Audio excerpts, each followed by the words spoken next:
el Sistema Nacional de la Calidad, que es lo que soporta esta escuela. El consumidor, que es el que lo vemos acá, el usuario, y que son cada uno de ustedes, cada uno de nosotros, pues está de alguna manera representado en la subsecretaría de la calidad, que es de donde se emite en este momento esta transmisión y de donde se crea la Escuela de la Calidad. Existen dos instituciones dependientes de la subsecretaría de calidad. La una es el INEN, que seguramente ustedes lo habrán escuchado, del Servicio Ecuatoriano de Normalización, que tiene en sus manos materias fundamentales como son la metrología, la ciencia de las mediciones. Me detengo un segundo. Este día jueves ya hay una capacitación relacionada al tema de metrología. Es un tema muy importante.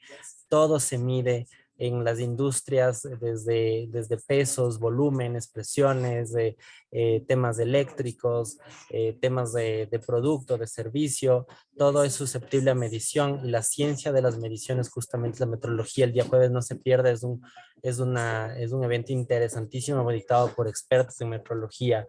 La reglamentación y normalización, que es básicamente la creación de normas obligatorias y voluntarias respectivamente, y la certificación de producto, que quizás ustedes hayan escuchado del sello INEN, que está en manos de esta institución.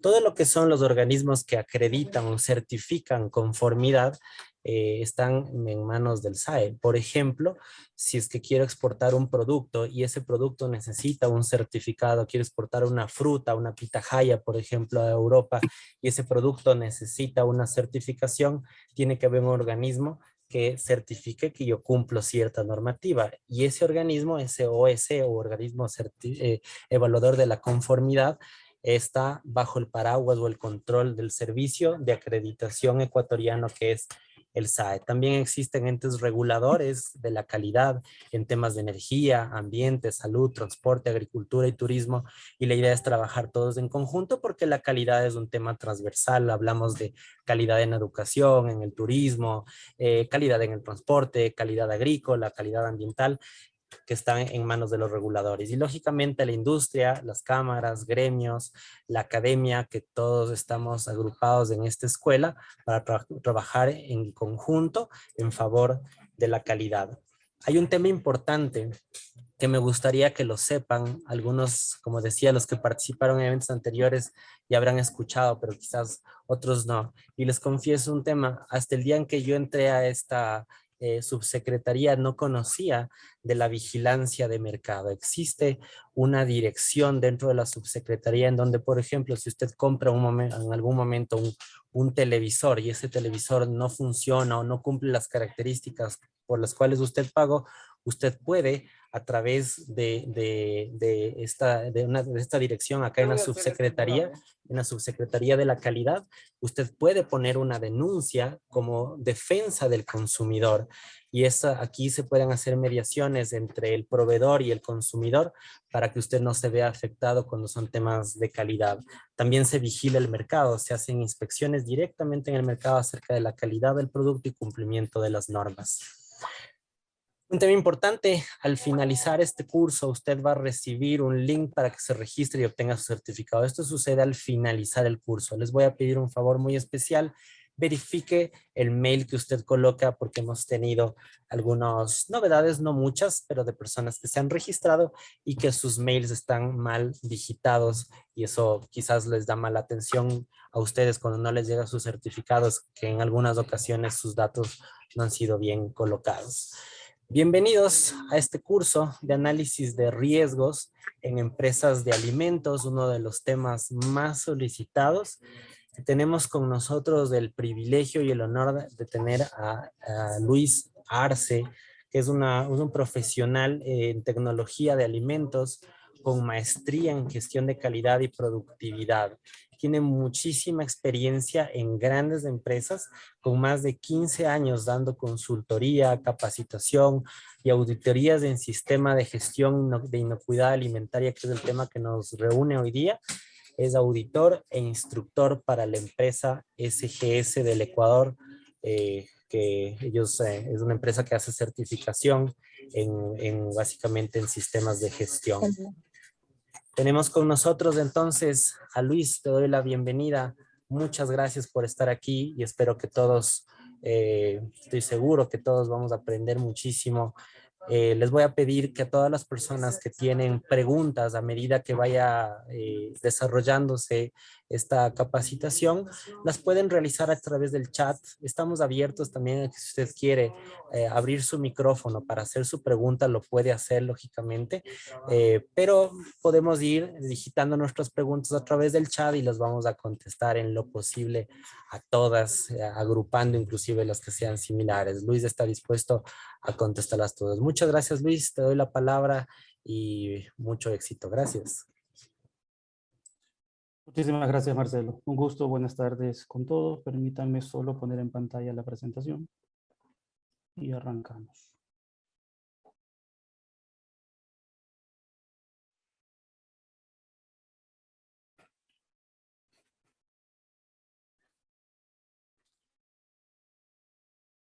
La industria de alimentos enfrenta un gran reto en la actualidad. Aproximadamente era el año 2008 y nuestros amigos en la China, buscando mejorar las características de los productos lácteos, ¿cierto?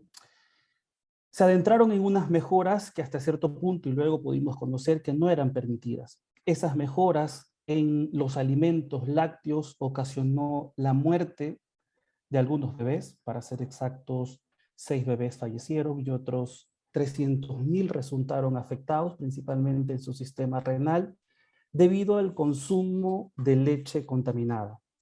Leche adulterada con una sustancia que conocemos como melamina, ¿no?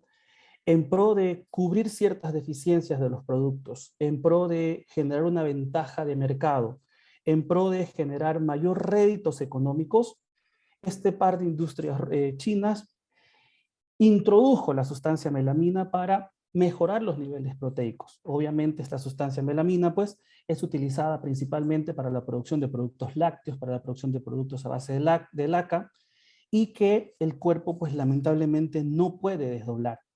Eso conllevó pues a la afectación de mucha población infantil. El reto ese. Hace muchos años nos veíamos un poco avisorados a poder cubrir las posibles contaminaciones no intencionales que se dan en las plantas de alimentos únicamente, es decir, cubrir esos riesgos que hasta cierto punto son manejables, porque entendemos que una planta de alimentos, al ser manejada operacionalmente por personas, pueden presentarse ciertos niveles de probabilidad de que un equipo no quede bien lavado o que no quede suficientemente limpio y sanitizado, o que exista una contaminación incidental o accidental por la caída de un objeto que se convierte en una contaminación física.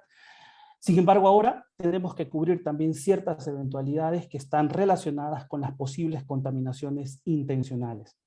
Todo este mundo, entonces, de esas posibles contaminaciones están englobadas dentro de los riesgos que la industria de alimentos debe en este momento cumplir, de tal manera que pueda asegurar un alimento sustentable, pero sobre todo un alimento inocuo a la población. En este momento, a nivel mundial, se está efectuando o se siguen efectuando retiros de ciertos productos a base de chocolates, también por posibles contaminaciones con salmonela, ¿no? Esto implica, repito, que a la fecha los riesgos no están suficientemente cubiertos, las medidas o las estrategias que como empresas solemos implementar a lo mejor no se ajustan a una realidad de posibles afectaciones que vienen de los proveedores y que se transfieren a lo largo de todos los eslabones de la cadena alimentaria. Vamos a adentrarnos en este momento entonces a la revisión de esos riesgos en la industria de alimentos y considerando también todos estos nuevos cambios que se han introducido en las normas principalmente de gestión, normas mundialmente reconocidas como son por ejemplo las normas ISO o los esquemas reconocidos por la Global Food Safety Initiative, que en este momento son el top dentro de la industria de los alimentos y que obviamente nos solicitan que abordemos los riesgos desde todas las perspectivas. Esta charla de 2 horas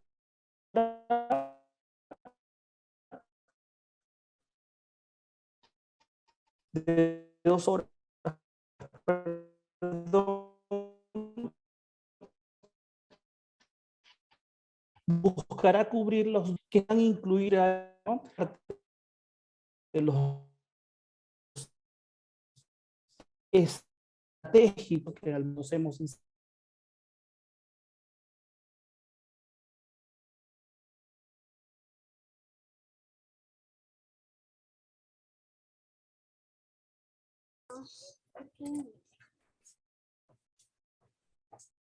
Hola a todos, se está volviendo a tienen que conectar. ver. Luis, te desconectaste un Sí, ratito. sí. Sí, algo pasó. Ok, ¿estamos ya? ¿Me Sí escuchan? estás y ya te logra escuchar bien. Ujú. Entonces, les decía que abordaremos la otra parte de los riesgos operativos, ¿no es cierto?, asociados a la cadena de producción y que principalmente están cubiertos por algo que conocemos como el HACCP, o el análisis de peligros y puntos críticos de control. Herramienta que desde los años 60, que fue establecida e implementada, ha sido o forma parte fundamental de los principales sistemas de gestión de la inocuidad de los alimentos. La Organización de las Naciones Unidas, en este caso para la alimentación y la agricultura, conocida como FAO, explica en este caso que el objetivo general del análisis de riesgos de la industria de los alimentos es el asegurar la protección de la salud humana, es decir, asegurar la inocuidad, entendiendo la diferencia en algunos casos la tendemos a confundir con la seguridad alimentaria, ¿no es cierto? Cuando hablamos de esa protección del alimento hacia los consumidores, específicamente estamos hablando de la inocuidad alimentaria. A diferencia de la seguridad alimentaria, que bajo la misma definición de la FAO, pues es el acceso de alimentos seguros, inocuos a la población. La inocuidad se centra en esto, en la garantía que tenemos como industrias de alimentos de dar a nuestros consumidores que cada vez que lleven a su boca un alimento no ocasionará un efecto adverso a la salud. Entonces, el principal reto de toda organización que está inmiscuida en la producción de alimentos va a ser asegurar esa parte, asegurar que cada vez que un niño o una población susceptible, ¿no es cierto?, un anciano, una mujer embarazada, una persona con el sistema inmune deprimido, ingiera un alimento, este no ocasionará ningún efecto adverso a la salud. Hay muchos países que han adoptado esta metodología y principalmente el análisis de riesgos basado en HACCP como política pública, como requisito legal y reglamentario. Tenemos países de la región, y podemos hablar de Perú, de Colombia, en donde el requisito mínimo que una industria de alimentos debe tener para operar, ¿no es cierto?, o para entrar a producir alimentos, va a ser la implementación del análisis de peligros y puntos críticos de control. Más adelante vamos a ir viendo un poco de definiciones específicas en lo que tiene que ver con HACCP, pero obviamente pues dentro de esta introducción es importante que lo vayamos conociendo, ¿cierto? Diferentes esquemas, como por ejemplo, organismos internacionales de normalización. Puedo hablar de la norma ISO 22000, tiene como punto neurálgico o como esqueleto la aplicación del sistema de análisis de peligros y puntos críticos de control para asegurar la inocuidad. Los diferentes esquemas reconocidos por GFCI, llámense BRC, llámense IFS, SQF, obviamente gestionan a través de mejora continua ese plan HACCP o ese plan de control de peligros que conocemos a nivel de FSSC 22000. ¿Qué es riesgo según las normas que conocemos? ISO 31000, ¿no?, en su versión 2008, establece que el riesgo es el efecto de la incertidumbre sobre los objetivos. Y aquí empezaremos a diferenciar un poco esa conjetura que puede existir entre los riesgos estratégicos y los riesgos operacionales, ¿no es cierto? Basado en la definición de ISO 31000, el riesgo pues obviamente va a ser ese efecto o esa incertidumbre que yo tengo como organización para el cumplimiento de mi planificación. Y esa planificación está abordada por ciertos objetivos que tengamos establecidos, ¿no es cierto? Y que definirán a dónde nos vemos en un plazo mediano, largo, 5, 10 años, ¿no? Esa planificación estratégica que hagamos. De acuerdo a esta definición de ISO 32000, esos riesgos podrán tener un impacto sobre mi organización. Y esos impactos podrán ser positivos o podrán ser negativos. Y es de ahí, desde donde se desprende, en este caso, pues, el famoso término de riesgos y oportunidades. Esta parte o esta definición de ISO 31000 es la que vamos a utilizar para realizar el análisis del contexto estratégico de las organizaciones, que repito, en aquellas organizaciones que tienen una combinación, ¿no es cierto?, asociadas a una norma implementada y o certificada, como por ejemplo FSSC 22000 o ISO 22000, tienen que conjugar los dos requisitos, una definición de riesgos estratégicos y la otra definición que va a estar asociada a un riesgo operacional. Según la norma ISO 22000, ¿no es cierto?, riesgo es el efecto de la incertidumbre, ya no solo sobre los objetivos, sino la incertidumbre sobre cualquier acción que establezcamos como organización. Y repito, ese efecto podrá ser considerado positivo o negativo. El efecto negativo, ¿verdad?, lo consideraremos riesgo. El efecto positivo o potenciador lo conoceremos como las famosas oportunidades. ¿Ya?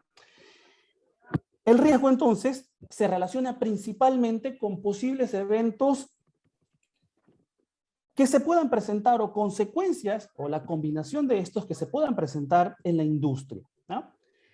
Cuando nos adentramos, ahora sí ya, en requisitos asociados a la inocuidad de los alimentos, el riesgo se conoce como una combinación de la probabilidad de un efecto adverso para la salud y la gravedad que pudiese generar este en un consumidor.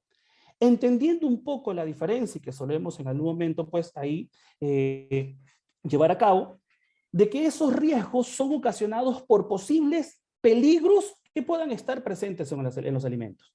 Y los peligros, de acuerdo a la definición de ISO 22000 o de la última actualización del Códex, los peligros para la inocuidad de los alimentos son todos aquellos agentes de naturaleza física, química, biológica, que pudiesen ocasionar ese efecto adverso para la salud. Y dentro de estas tres principales categorías se incluyen adicionalmente los peligros alergénicos y las famosas sustancias radiológicas. Es decir, en el contexto de la globalización de la inocuidad, ya no solo nos enfrentamos a tres posibles peligros que se pueden convertir en un riesgo, sino a 5 categorías, ¿no? Y esta última, la de las sustancias radiológicas, que es una de las que han introducido las normas reconocidas por GFCI, tiene impacto principalmente con aquellos alimentos que se han visto expuestos a accidentes nucleares, a fugas radiológicas como las que tuvimos, por ejemplo, en Fukushima, en el terremoto, ¿no? Y que ocasionó la contaminación de mucha área y de muchos alimentos que están dentro de la cadena alimentaria.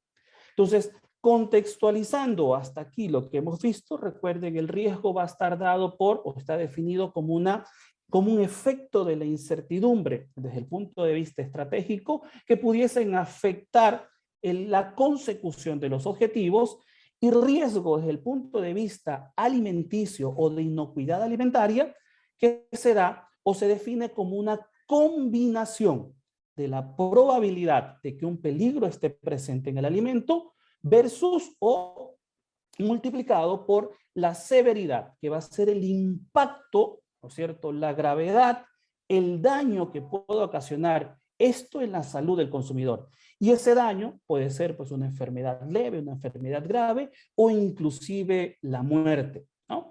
Si hablamos de los diferentes tipos de peligros en la industria alimentaria, entenderíamos, por ejemplo, que los peligros biológicos se relacionan con posibles bacterias, virus, que pudiesen estar presentes en los alimentos. Y cada uno de estos peligros tiene una probabilidad diferente, pero también tiene una gravedad diferente.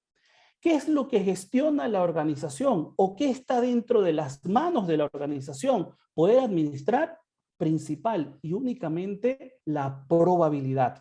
¿Por qué? Porque la gravedad ya está dada por los estudios que se han dado a nivel de ciertos organismos, entre ellos la Organización Mundial de la Salud y cualquier otro ente reconocido. Pero ¿con qué jugamos, por así decirlo, en las organizaciones? Con el nivel de probabilidad. ¿Qué tan probable es que salmonela esté presente en el producto sucedáneo de chocolate que se elabora en mi fábrica? esa probabilidad va a estar dada por las medidas preventivas y medidas de control que tengamos implementados. ¿Qué tan buena cadena de suministro tengo implementada? Ah, no, tengo un proveedor evaluado. Ese proveedor en los 20 años que tiene trabajando conmigo no ha tenido nunca un problema relacionado con inocuidad. Eso disminuye el nivel de probabilidad. Mas, sin embargo, la gravedad afectada a la posible presencia de salmonela en un producto terminado es alta, que inclusive puede llevar a la muerte a un consumidor.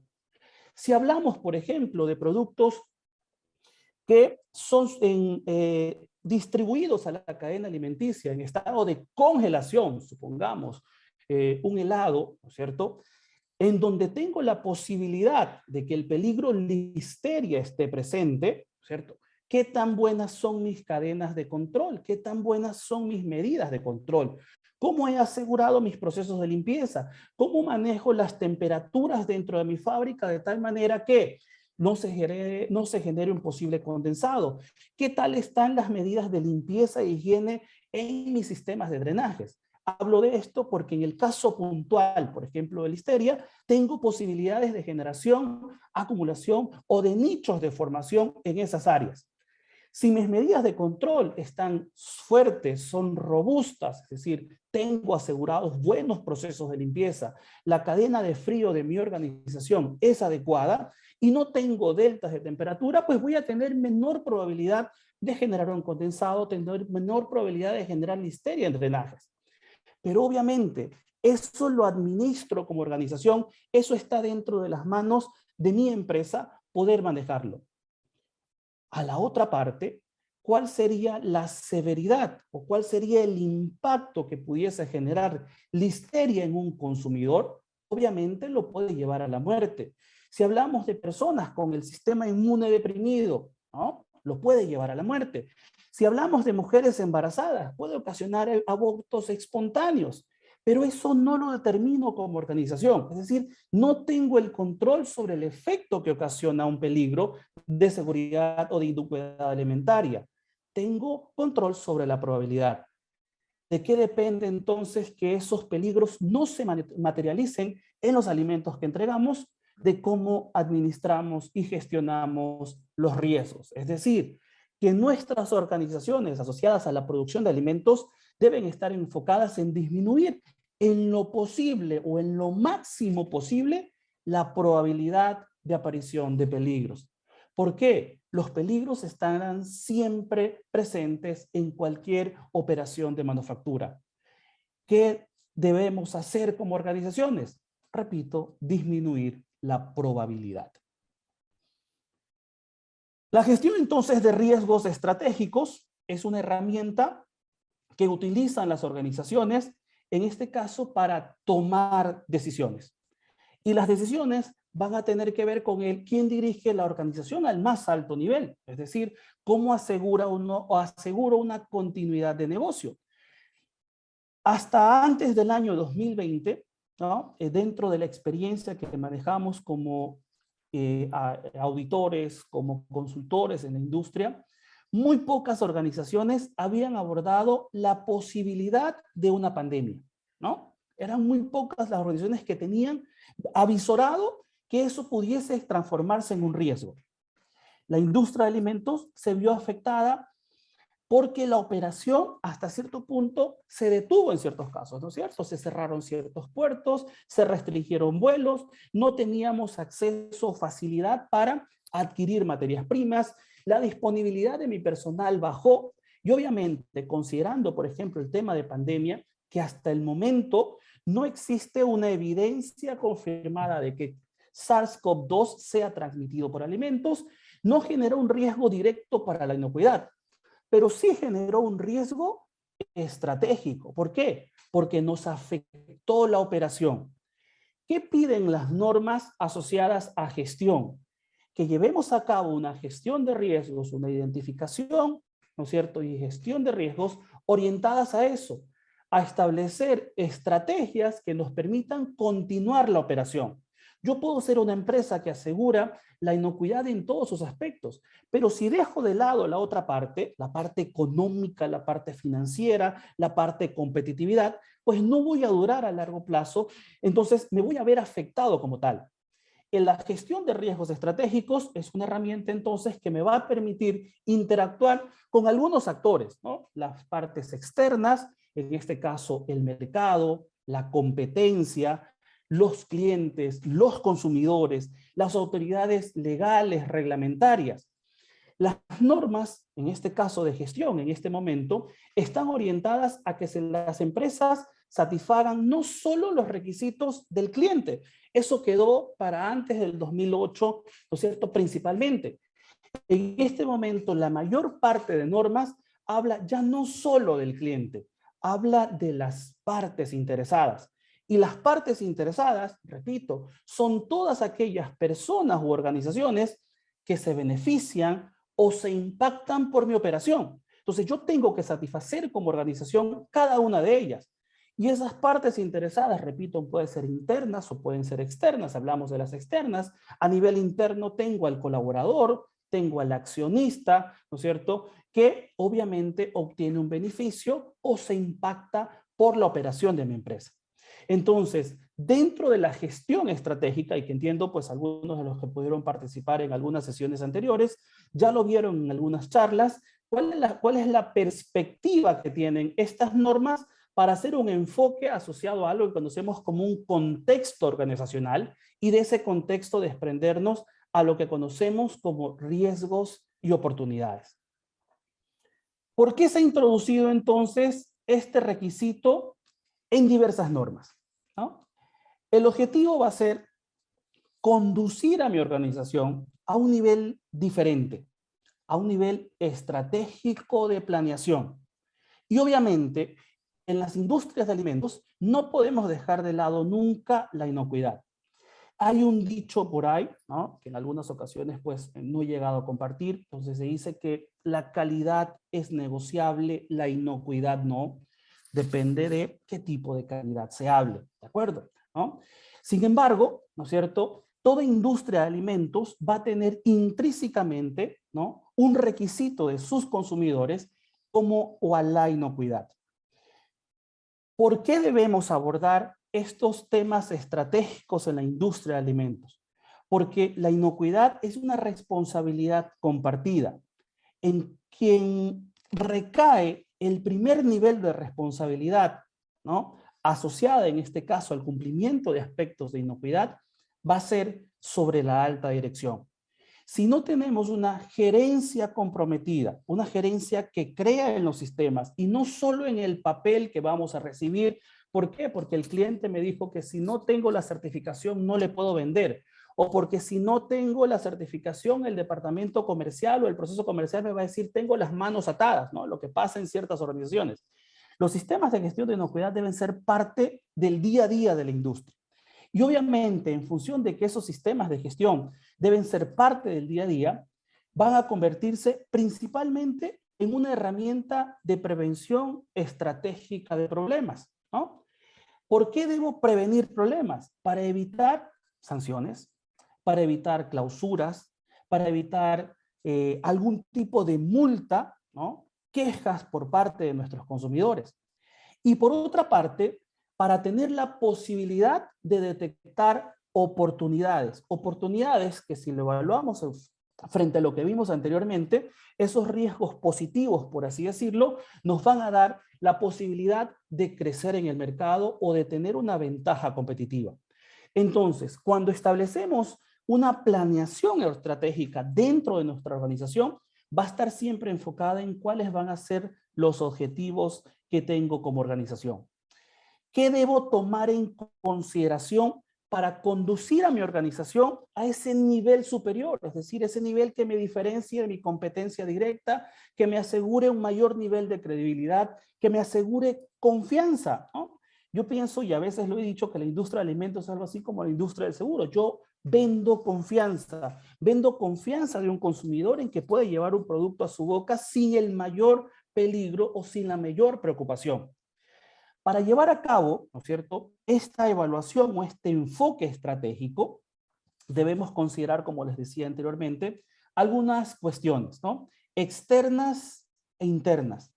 Y dentro de esas cuestiones externas, pues consideraremos inicialmente cuáles son los ambientes o requisitos legales aplicables a mi organización, legales aplicables a mi producto. Requerimientos legales existen muchos, pero asociados a la producción de alimentos, pues restringimos ese espectro, ¿no? Requisitos tecnológicos, ¿qué tan buena es mi tecnología? Y lo vamos a ver más adelante dentro de la evaluación de riesgos, ¿no? Existen muchas empresas que dicen, no, mi competencia o la empresa X tiene la producción de vegetales congelados, ¿no? Pero esta otra empresa también hace lo mismo. Yo puedo implementar el mismo sistema de control de peligros, ¿no? A modo de camisa que le va a quedar en talla M a cualquiera, ¿no? A cualquiera dentro de esa talla. Sin embargo, los sistemas no se pueden únicamente copiar y pegar. ¿Por qué? Porque existen diferencias en la cadena de suministros, existen diferencias en los requisitos tecnológicos. Esa otra empresa puede tener, ¿no?, una tecnología de punta, yo puedo tener una tecnología hasta cierto punto inferior y eso va a diferenciar el nivel de control operacional que tengo implementado. Requisitos competitivos, requisitos culturales, sociales, culturales, es decir, yo puedo tener personal que sea el top dentro de la cultura de inocuidad, que lo vamos a un poco abordar también más adelante, pero también puedo tener personal que a lo mejor no esté tan comprometido con el sistema de inocuidad y eso me va a ocasionar fallas, ¿no? Internamente, pues, también podemos considerar cualquier posibilidad de contaminación intencional. Como les decía en la apertura de esta charla, ya no solo nos enfocamos en cualquier contaminación no intencional, sino que también tenemos que estar pendientes de esas contaminaciones que se dan de forma intencional y que a efectos de las normas de gestión, principalmente reconocidas, repito, por GFCI, son abordadas desde dos perspectivas o metodologías diferentes. La una, ¿no?, asociada a la posible contaminación intencional con una motivación ideológica, que lo conocemos como defensa de los alimentos o food defense, y la otra, una contaminación intencional que tiene una motivación económica, ¿no?, a la cual conocemos como mitigación del fraude alimentario. ¿Qué debemos hacer entonces como organizaciones, ¿no? Entendiendo la diferencia que existe entre los riesgos asociados a la organización o los riesgos estratégicos y la contraparte o la ayuda para las organizaciones de alimentos, el análisis de peligros. Estos dos elementos deben combinarse dentro de las organizaciones encargadas de la producción de alimentos para que al final podamos encontrar o entregar productos que sean inocuos. ¿Cuáles son los beneficios de establecer riesgos estratégicos dentro de mi organización?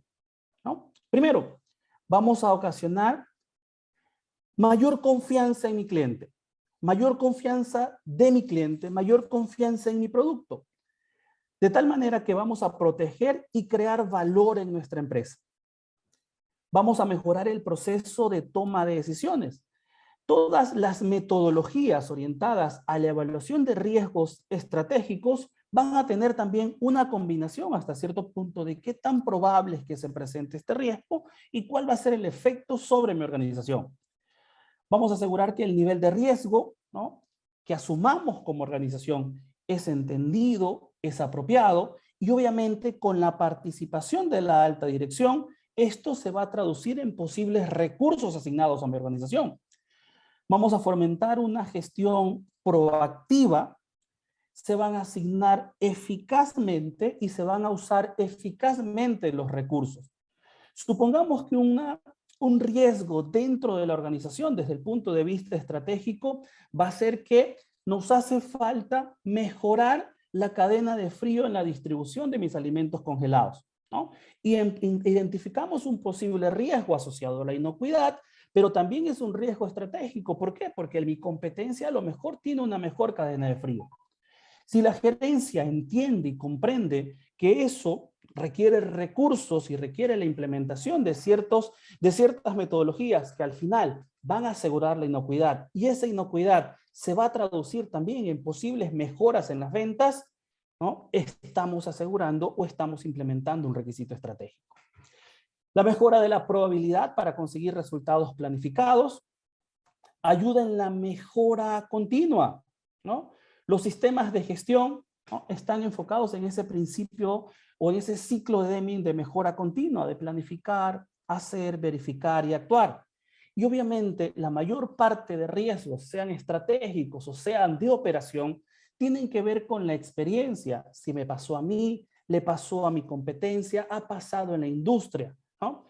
Cuando hablamos de metodologías, ¿no?, que nos ayudan a hacer esa evaluación de riesgos, vamos a considerar qué tan probable es, ¿no? Y esa probabilidad o esas metodologías que utilicemos como organización, pues ya lo vamos a ver un poquito más adelante, pueden ser metodologías cualitativas, pueden ser metodologías cuantitativas, y por ejemplo una metodología que se me viene a la mente me dice que una probabilidad alta de ocurrencia va a ser si ha sucedido en los últimos 3 meses, ¿no? Una probabilidad remota va a ser si ha sucedido en los últimos 5 años o nunca ha sucedido en la organización. Entonces, cuando asignamos esos niveles de probabilidad, lo vamos a hacer basados en evidencia, en datos científicos que nos van a ayudar a tomar decisiones. La gestión estratégica nos va a llevar también dentro de este ciclo a ir mejorando, es decir, evaluando la eficacia de aquellas acciones que hemos implementado de tal manera que los riesgos los vayamos superando en el tiempo. ¿Cuál es una de las metodologías más sencillas, ¿no?, en términos generales para abordar estos riesgos, ¿no? Lo primero que me piden los esquemas va a ser identificar los posibles riesgos y oportunidades dentro de mi organización. ¿De dónde se suelen desprender esos riesgos y oportunidades? Obviamente, de la evaluación de algo que conocemos como contexto organizacional, ¿no? Por ejemplo, un análisis FODA de mi organización, ¿no? Fortalezas, oportunidades, debilidades, amenazas, en donde las debilidades y amenazas son las que se transfieren o se transforman en riesgos y las oportunidades pues se transfieren como tal. Clasificamos esos riesgos y oportunidades y luego evaluamos. Y ahí en esa evaluación, repito, es donde combinamos estas dos variables, la probabilidad y la severidad. La probabilidad y la severidad asociado a un efecto negativo, ¿no?, que se va a transferir en un riesgo, se va a convertir en un riesgo, y la severidad positiva que se puede transferir o transformar en un beneficio. Habiendo hecho esa identificación, esa clasificación, esa cuantificación, obviamente nos corresponde establecer estrategias. Las estrategias que van a buscar mitigar los riesgos y potenciar las oportunidades. Esas estrategias asociadas a riesgos y oportunidades deben evaluarse en el tiempo para saber si son eficaces o no, si necesito replantearme una acción o si con lo que estoy es suficiente para conseguir los resultados esperados. Una vez que hemos esperado el tiempo suficiente asociado a ese plan de acción, hacemos el seguimiento, comparamos y evaluamos la eficacia de las acciones, ¿no es cierto? Y esa eficacia nos determinará si el riesgo se asume, si el riesgo ha sido superado, si la oportunidad ha sido alcanzada, y me enfoco en nuevos riesgos, me enfoco en nuevas oportunidades, obviamente porque las industrias son cambiantes, nada es estático en el tiempo, y lo que a lo mejor hoy dentro de la identificación se vislumbró como un riesgo de impacto extremadamente alto, con las medidas que vamos estableciendo en el tiempo, pues va a ir disminuyendo, pero también van a ir apareciendo nuevos riesgos, ¿no? Tomando como referencia un poco pandemia. ¿De dónde podemos obtener información para abordar los riesgos y oportunidades? Por ejemplo, ¿no?, de las necesidades y expectativas de las partes interesadas, ¿no? Mi cliente, mi consumidor, mi proveedor, pueden generarme riesgos y oportunidades. ¿Qué tan confiable es mi proveedor? ¿No? ¿Qué tan seguro es mi proveedor en entregarme un producto, por ejemplo, no adulterado, ¿no?, que cumpla con tiempos, que cumpla con precios, que cumpla con los acuerdos que hemos establecido? De las evaluaciones de las revisiones por la dirección, de ciertas lecciones aprendidas, ¿no? Estamos, y repito, frente a un momento en el cual se están dando cambios importantes en las industrias de alimentos, en las regulaciones. Lamentablemente, dado de los errores que se han cometido, ¿no? Muchas de las normas de gestión son actualizadas constantemente en función de esos impactos. Por ejemplo, ¿no? Melamina en leche en China, contaminación de carne, presencia de agujas en fresas procedentes de Australia, ¿no? Eventos que hasta cierto punto, hasta cierta época, eran no contemplados como probables, en este momento están siendo o están apareciendo. Resultado de las auditorías internas, las auditorías externas de segunda y de tercera parte, generan fuentes de información para identificar riesgos y oportunidades. Satisfacción de clientes, oportunidades que nos puedan dar nuestros clientes, nuestros consumidores, los sindicatos, no conformidades del sistema de gestión, incidentes que se puedan dar en términos de seguridad, salud laboral, de medio ambiente, no conformidades del producto, las quejas, los reclamos son una fuente importante para identificar posibles riesgos y asegurar la no posible aparición al futuro, ¿no? Evaluaciones de riesgos, evaluaciones de cumplimiento legal, los programas de responsabilidad social, gestión de requisitos, en este caso requisitos dados por clientes, por partes interesadas, o gestión de cambio. Las normas actuales, ¿no? Llámense ISO o sistemas reconocidos por GFCI, han abordado de manera importante la gestión de cambios, la planificación de cambios, de tal manera que no todo se haga a la ligera, ¿no? Yo decido implementar una nueva línea de proceso, pero no tomo en consideración que esa línea de proceso puede incluirme nuevos riesgos, como por ejemplo la aparición de posibles alérgenos, la aparición de posibles peligros microbiológicos. Esta planificación de cambios o gestión de cambios me pide ahora, en las diferentes normas, que abordemos los riesgos. Y esa evaluación de riesgos o ese análisis de riesgos se debe hacer antes de, ¿no? No en el camino voy haciéndolo, no. Debemos conceptualizarnos dentro de la industria de alimentos que a lo mejor cuando ya lo estoy haciendo es muy tarde y he liberado producto al mercado, incluyendo peligros que a lo mejor no estaban considerados dentro del entorno de mi empresa. Esa planificación de cambios es muy importante dentro de la industria de los alimentos. Luis, ¿Sí? ¿cómo estás? Y quería ver si es que quiero hacer una pausita para contestar algunas Claro. preguntas que tenemos en el Sí, chat. sí, como habíamos quedado, claro. Ok. Tenemos una pregunta de Alejandro López. Dice, ¿tiene algún departamento para poder controlar el contrabando que muchas veces afecta a la producción nacional? Producto nacional, y creo que con enfoque en inocuidad lo puedes contestar también, ¿no? A ver, como contrabando existen diferentes organismos, ¿no es cierto? En este caso, pues todo asociado a aduana, eh, que son los organismos que se encargan del control de contrabando. Realmente el control de contrabando, hasta cierto punto, dentro de los aspectos de inocuidad, como que no jugamos un papel preponderante, salvo que en el mercado ese producto de contrabando esté generando una posible afectación a la salud, ¿no? Pongo un ejemplo. Alcohol adulterado que ingresó hasta hace ciertos años al país, que fue combinado con etanol y ocasionó la muerte de 150 personas, de 50 personas y dejó ciegas a más de 150. Es ahí donde recién se aplican los controles asociados a la inocuidad.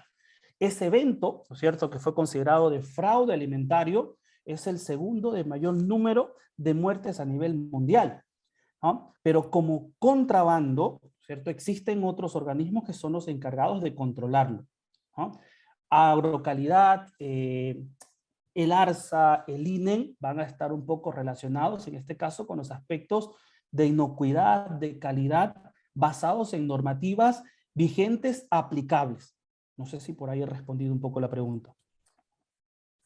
Javier San Andrés, ¿cuáles son los agentes de peligro en la industria alimenticia que generarían peligros cancerígenos? Ya que en nuestro país están aumentando cada día casos de personas con cáncer en todas las edades y eso sí es preocupante.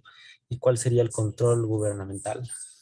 Correcto. A ver, los principales, o sea, existen muchas fuentes de peligro que tienen como un efecto, como riesgo, la posibilidad de cáncer.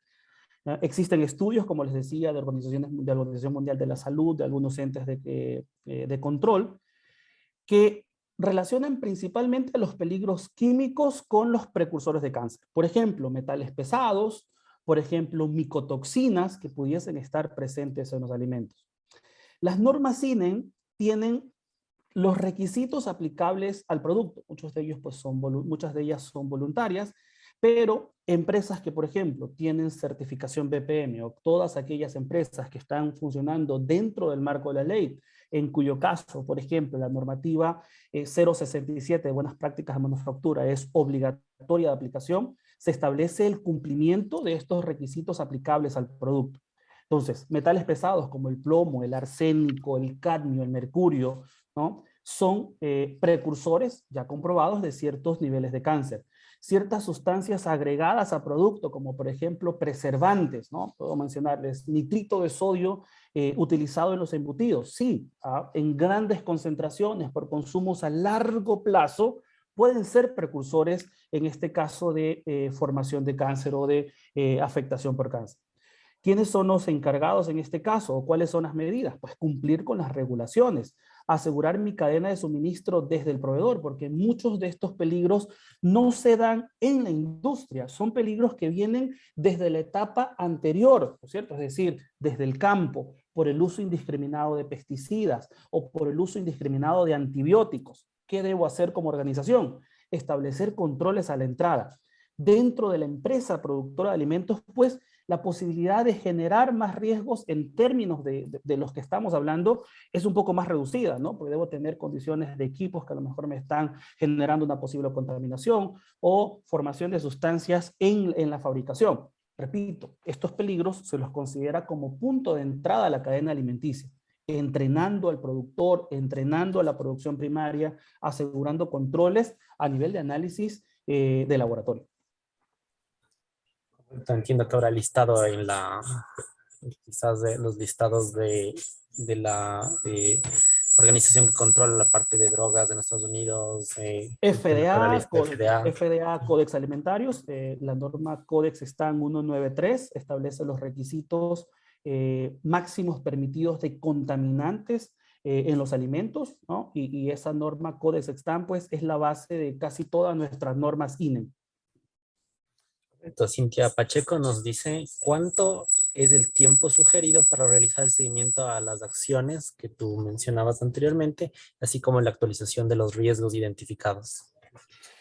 Como les decía, estos riesgos estratégicos van a desprenderse de una planeación estratégica, ¿no es cierto? Y esas planeaciones estratégicas, por lo general, tienen un plazo de 5 años, ¿no? Entonces, como organización, las normas no me establecen un periodo mínimo. Yo establezco las acciones en función de, o los plazos para las acciones, por ejemplo, en función de recursos.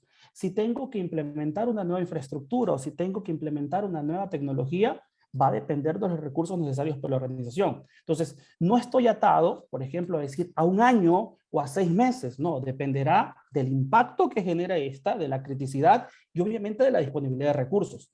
Si es simplemente el cambio de una metodología, el entrenamiento del personal, eso es más corto, pero por normas no lo tenemos establecido como tal, ¿no? El tiempo lo pone la organización. Jacqueline Tenesaca, ¿cómo puedo evaluar la eficacia? ¿Algún ejemplo? Normalmente la eficacia va a estar dada por la no repetitividad de un evento, ¿verdad? O la disminución de la aparición de este evento. Por ejemplo, ¿no? Vamos a un poco, que estábamos ahí ya casi por avanzar a los temas de metodología, pero por poner un ejemplo, ¿no? Yo tengo identificado un riesgo, que en este caso va a ser que mis materias primas son polvos y líquidas, ¿no? La presentación de mis materias primas son polvos y líquidos.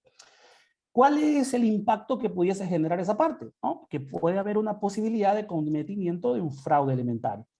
En mi organización, yo he considerado que en función de cuánto conozco a mi proveedor, de mi relación con ese proveedor, hay una probabilidad de 2, ¿no? 1, 2, 3, 4, siendo 4 el máximo, 1 el mínimo.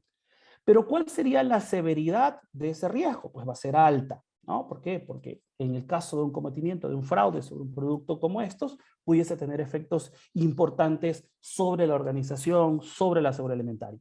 Y eso se convierte en un peligro, perdón, un riesgo significativo. Frente al riesgo significativo, ¿no es cierto? Yo establezco que va a ser necesario implementar un plan de mitigación de fraude alimentario. Y ese plan de mitigación de fraude alimentario, que lo pueden ver acá abajo, me puede tomar, no sé, vamos a decir, 4 meses, ¿no? Implementar el plan. Pero yo voy a necesitar hacer un seguimiento recién al final de septiembre para asegurarme que las medidas que establecí son eficaces. Porque puedo establecer el plan, pero el plan a lo mejor no contempló análisis de materias primas, que me aseguren que en efecto me están despachando la materia prima que he adquirido. La eficacia, ¿no? Me puede tomar 3 meses, 5 meses, 6 meses después de la implementación de la acción. Pero repito, todos estos esquemas o estas metodologías son cambiantes en el tiempo. Nada es letra sobre piedra. Yo estoy en la necesidad de evaluar si esa medida que establecí inicialmente, que tiene un enfoque estratégico, porque voy a intentar mitigar el fraude, pero también es una medida que me va a ayudar a asegurar la inocuidad, la voy a tener que ir evaluando en el tiempo. Bien, ¿cómo podemos evaluar el sistema de cadena de frío? Nos pregunta Edgar Ordóñez. ¿Cómo? A ver, el sistema de cadena de frío va a estar enfocado en cuál es el tipo de producto que ustedes procesen, ¿no es cierto? Existen al menos rangos establecidos para productos o refrigerados o congelados, ¿no? Existen regulaciones, normas, reglamentos a nivel de Ecuador que nos establecen cuáles son las temperaturas máximas, ¿no? Hablando, por ejemplo, de temperaturas de refrigeración, 2 más menos 2, ¿no? En algunos productos, máximo 4, máximo 7 en otros productos, como temperatura de refrigeración. Y la forma de evaluación va a ser asegurar que mi producto se mantiene en esos rangos. Si estamos hablando de productos congelados, pues mi cadena de frío debe asegurar que mi producto se mantiene cuando menos a menos 18 grados centígrados. Ok, yo te pediría, Luis, que continuemos. Hay algunas otras preguntas, pero sería bueno que vayamos desarrollando el tema. Voy a seguir seleccionando las preguntas. Aquí un comentario que nos hace René Velasco, es que los riesgos, dice, son parte de todo el proceso y creo que un tema muy importante de lo que estás hablando es que hay riesgos estratégicos y riesgos operativos de la inocuidad y es Correcto. importante que lo tomen mucho en cuenta y que vuelvan a revisar este material porque hay mucha información muy importante que estás dando. Sigue, Luis, yo te interrumpo después otra vez para otra Adelante, no te pregunta. preocupes. Sí, sí, no, y muy buena acotación. Recuerden que el enfoque de esta charla, ¿no? Dentro del poco tiempo que mantenemos, pues va a ser que al final logremos interiorizar que sí, los riesgos van a ser parte intrínseca del proceso, ¿no? Intrínseca de mi actividad como organización. ¿Cuáles son las organizaciones que permanecen o que permanecerán en el tiempo? Las que mejor gestionan sus riesgos. Esos riesgos estratégicos, como también los riesgos operativos. Que al final esos riesgos operativos van a tener un impacto sobre la gestión estratégica de mi organización, ¿no? Porque, por ejemplo, ¿no es cierto? Estamos viendo el tema de esta gran empresa a nivel mundial encargada de producir productos a base de chocolates, teniendo la necesidad, por ejemplo, de cerrar una fábrica temporalmente, ¿cierto? Una fábrica en Bélgica cerrada temporalmente, teniendo que hacer un retiro del mercado a nivel mundial, en Argentina, en Bélgica, en Australia, en Estados Unidos, por la posible afectación, ¿no? ¿Cuál es el tema? Que no necesariamente todos los productos van a estar afectados, pero genera un tal nivel de incertidumbre, en el consumidor que a la final no va a querer consumir ninguno. Y como organización tenemos que invertir recursos económicos, que a lo mejor en ciertas ocasiones no los tenemos, para efectuar un retiro del mercado. ¿De acuerdo? Entonces, volviendo un poquito, perdón que me adelanté, existen metodologías para hacer esa evaluación de riesgos y esas metodologías pueden ser cualitativas, cuantitativas y vuelvo a repetirlo. El riesgo va a ser analizado por lo general tomando en cuenta, dos variables. ¿Qué tan probable es qué tan probable es y qué tan grave es? Esa probabilidad, ¿no es cierto?, puede estar dada por una matriz de triple entrada, bajo, medio, alto, ¿no es cierto?, que combinada me puede dar un nivel de riesgo, o una matriz que en este caso combine 5 variables, ¿no es cierto?, 5 criterios, muy bajo, bajo, mediano, alto, muy alto. ¿Qué metodologías podemos utilizar? En el mercado existen muchas metodologías. Las normas no me solicitan que tome como referencia una en particular. Puedo utilizar cualquiera de las que existen en el mercado. Una de ellas, por ejemplo, establecida o referenciada por ISO 31000, metodologías inclusive que podamos establecer dentro de la organización en función de la experiencia, de lo que nos ha pasado, de lo que ha pasado en la industria. Y establezco valores o criterios para cada uno de ellos, ¿no? Siendo muy bajo la calificación mínima que puedo asignarlo y siendo muy alto la calificación extrema, ¿no? Y en función de esa combinación de la probabilidad por la severidad, yo puedo obtener niveles de riesgo que vayan desde despreciables hasta inaceptables, ¿cierto? Esto en el caso de los riesgos, ¿de acuerdo? En el caso de las oportunidades, en cambio, voy a trabajar al revés, ¿verdad? ¿No? Lo que es bajo, pues, va a ser una oportunidad que a lo mejor estoy desaprovechando, ¿no? Y alto, pues, va a ser la oportunidad sobre la cual debo enfocarme y poner todas las fuerzas y asignar todos los recursos necesarios. Entonces, ustedes podrán ver que desde esta perspectiva yo puedo evaluar con una misma matriz, obviamente tomando en consideración los impactos que generan, positivos o negativos, para abordar esos riesgos y oportunidades, ¿no? Y un poco el ejemplo que ya habíamos visto y que habíamos utilizado en este caso para responder la pregunta.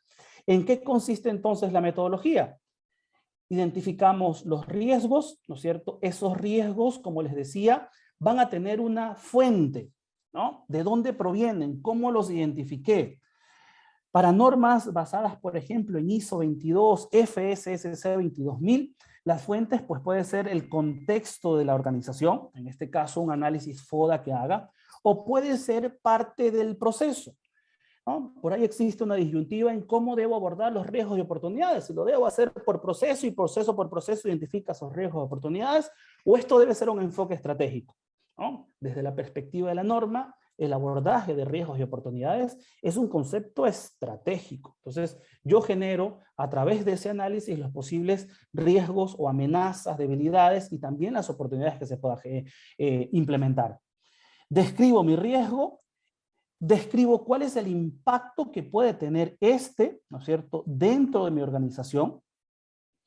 Hago la evaluación, ¿no?, asignando pues valores de probabilidad, en este caso frecuencias, la severidad y luego pues en función de la metodología que utilicemos definiremos cuál es el nivel de impacto que tiene. Para todos aquellos riesgos que sean importantes o en el caso de oportunidades que sean importantes, va a ser necesario establecer un plan de acción, ¿no? Repito, y respondiendo nuevamente a la pregunta, los plazos de acción o los plazos de los planes de implementación, las acciones establecidas dependerán de los recursos que como organización dispongamos. Y lo importante, al final de cuentas, va a ser evaluar la eficacia. ¿De acuerdo? Luis, nos pide Cristian Bastidas si es que puedes regresar a la matriz anterior y quizás fortalecer un poquito el concepto de la anterior. ¿Esta o esta? Entiendo que esa. ¿Ok? Esa es. Esta es la matriz de crecibilidad. La primera matriz la utilizamos para los riesgos y la segunda la utilizamos para las oportunidades. ¿Ya? Cuando evaluamos, obviamente, qué tan crítico es un riesgo, ¿no es cierto? Y si combinamos la probabilidad por la severidad o el impacto, si la probabilidad es baja y el impacto es bajo, el riesgo va a ser bajo. Y obviamente, pues, es un riesgo que, dependiendo de la metodología que utilicemos, pues a lo mejor o lo asumimos o establecemos acciones que no sean tan prioritarias. Pero si ese riesgo es alto, ¿no es cierto? Y tengo un impacto alto, yo tengo que establecer como prioridad atenderlo. Si ustedes lo ven, está en rojo, ¿no es cierto? ¿Por qué? Porque necesita que lo atendamos de manera inmediata. A diferencia de una matriz de beneficio, por así decirlo, que es una matriz de oportunidades, en donde la probabilidad a lo mejor sea baja, pero el impacto sea bajo, y por lo tanto no es una oportunidad en la cual debo enfocarme inicialmente, ¿no es cierto? ¿No? En este caso está identificada como roja. Pero ¿por qué va a estar identificada como verde en cuestión de semáforos? ¿No es cierto? Porque si yo tengo una probabilidad de esa oportunidad y el impacto positivo también es alto, yo voy a tener que enfocarme en este alto. A la final, en los dos altos, voy a tener que identificar, especializarme o enfocarme. Pero con la diferencia de que acá es negativo y acá es positivo. No sé si esta es un poco la explicación que buscaba. Excelente, sí, gracias. Y lo mismo pasa con la matriz de 5 entradas, ¿no? Donde tengo riesgos inaceptables o donde tengo oportunidades prioritarias. ¿Sí? Un poco las metodologías que se pueden utilizar en torno a esta evaluación estratégica. ¿Okay? Entonces, hasta ahí la parte estratégica. Podemos ir en tiempo y no nos toque correr al final. La otra parte tiene que ver con, ahora sí, los riesgos de inocuidad, ¿no es cierto? Necesidades o demandas crecientes de gobiernos.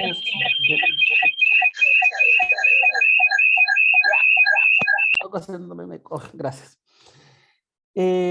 Necesidades crecientes por parte de gobiernos, de la industria, ¿no? En este caso, de mantener altos estándares de inocuidad y calidad, pues obviamente están conllevando que la industria alimenticia pueda entregar productos cada vez más inocuos.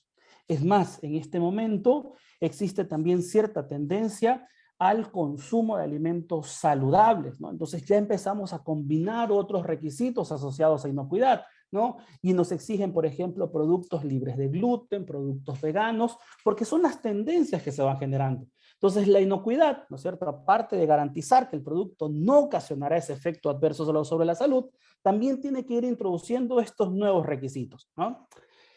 Los riesgos, en este caso, dentro de la industria alimenticia, pueden ser de naturaleza no intencional o naturaleza intencional, como lo hemos explicado anteriormente. Desde los años 60, ¿no?, en que se lanza o se utiliza por primera vez la metodología HACCP, esta metodología HACCP ha formado parte de las principales normas de inocuidad de los alimentos. Si bien es cierto, en este momento HACCP tradicional no es un requisito que en términos de mercados internacionales nos exijan únicamente, es decir, solo quiero certificación HACCP, ¿no? Más sin embargo, como les decía anteriormente, las principales normas de gestión de inocuidad de los alimentos tienen como parte medular la administración o la gestión o la mejora continua del sistema HACCP, ¿cierto? Ese sistema HACCP, que se sigue utilizando como tal, en su nombre inclusive, en ciertas normas como BRC, como IFS, como SQF, o para FSSC, que en este momento lo conocemos como un plan de control de peligros. Pero al final, la metodología es exactamente la misma. Es decir, los famosos 12 pasos, las 5 etapas preliminares y los 7 principios. ¿De acuerdo? Y por otra parte, ¿no?, esto pues orientado a la prevención y a la mitigación de esos riesgos no intencionales. Y por otra parte, la mitigación, ¿no?, de los riesgos intencionales, que en este caso van a ser abordadas por metodologías como la de defensa de los alimentos y metodologías como la mitigación del fraude alimentario. Que en este momento estas 3 metodologías, cuando menos, son las que aseguran en una alta tasa los riesgos de inocuidad de una planta de alimentos.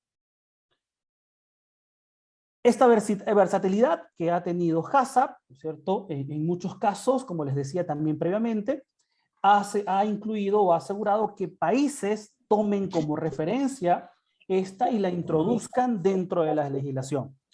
Por ejemplo, si bien es cierto la certificación HACCP no es un requisito obligatorio en el país, nuestra norma actual, ¿no es cierto?, el Reglamento de Buenas Prácticas de Manufactura, el Decreto Ejecutivo 067, incluye dentro de la misma la necesidad de hacer un análisis de peligros, ¿de acuerdo? Y de identificar los famosos puntos críticos de control.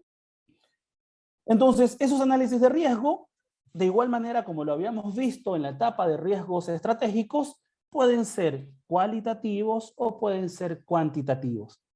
Sin embargo, y a diferencia de lo anterior, en este caso sí, las principales normas requieren que esas metodologías tengan un reconocimiento o estén basadas en datos científicos. ¿De acuerdo? Quienes utilizan estos riesgos de inocuidad o piden que las empresas gestionen los riesgos de inocuidad, pues principalmente HACCP, ISO y FSSC 22000, normas como BRC Global Standards, IFS, SQF, BAP, que es una norma específica para el sector acuicultura, Global Gap e inclusive el mismo FISMA, que es el requerimiento para ingreso a Estados Unidos a través de la Ley de Modernización.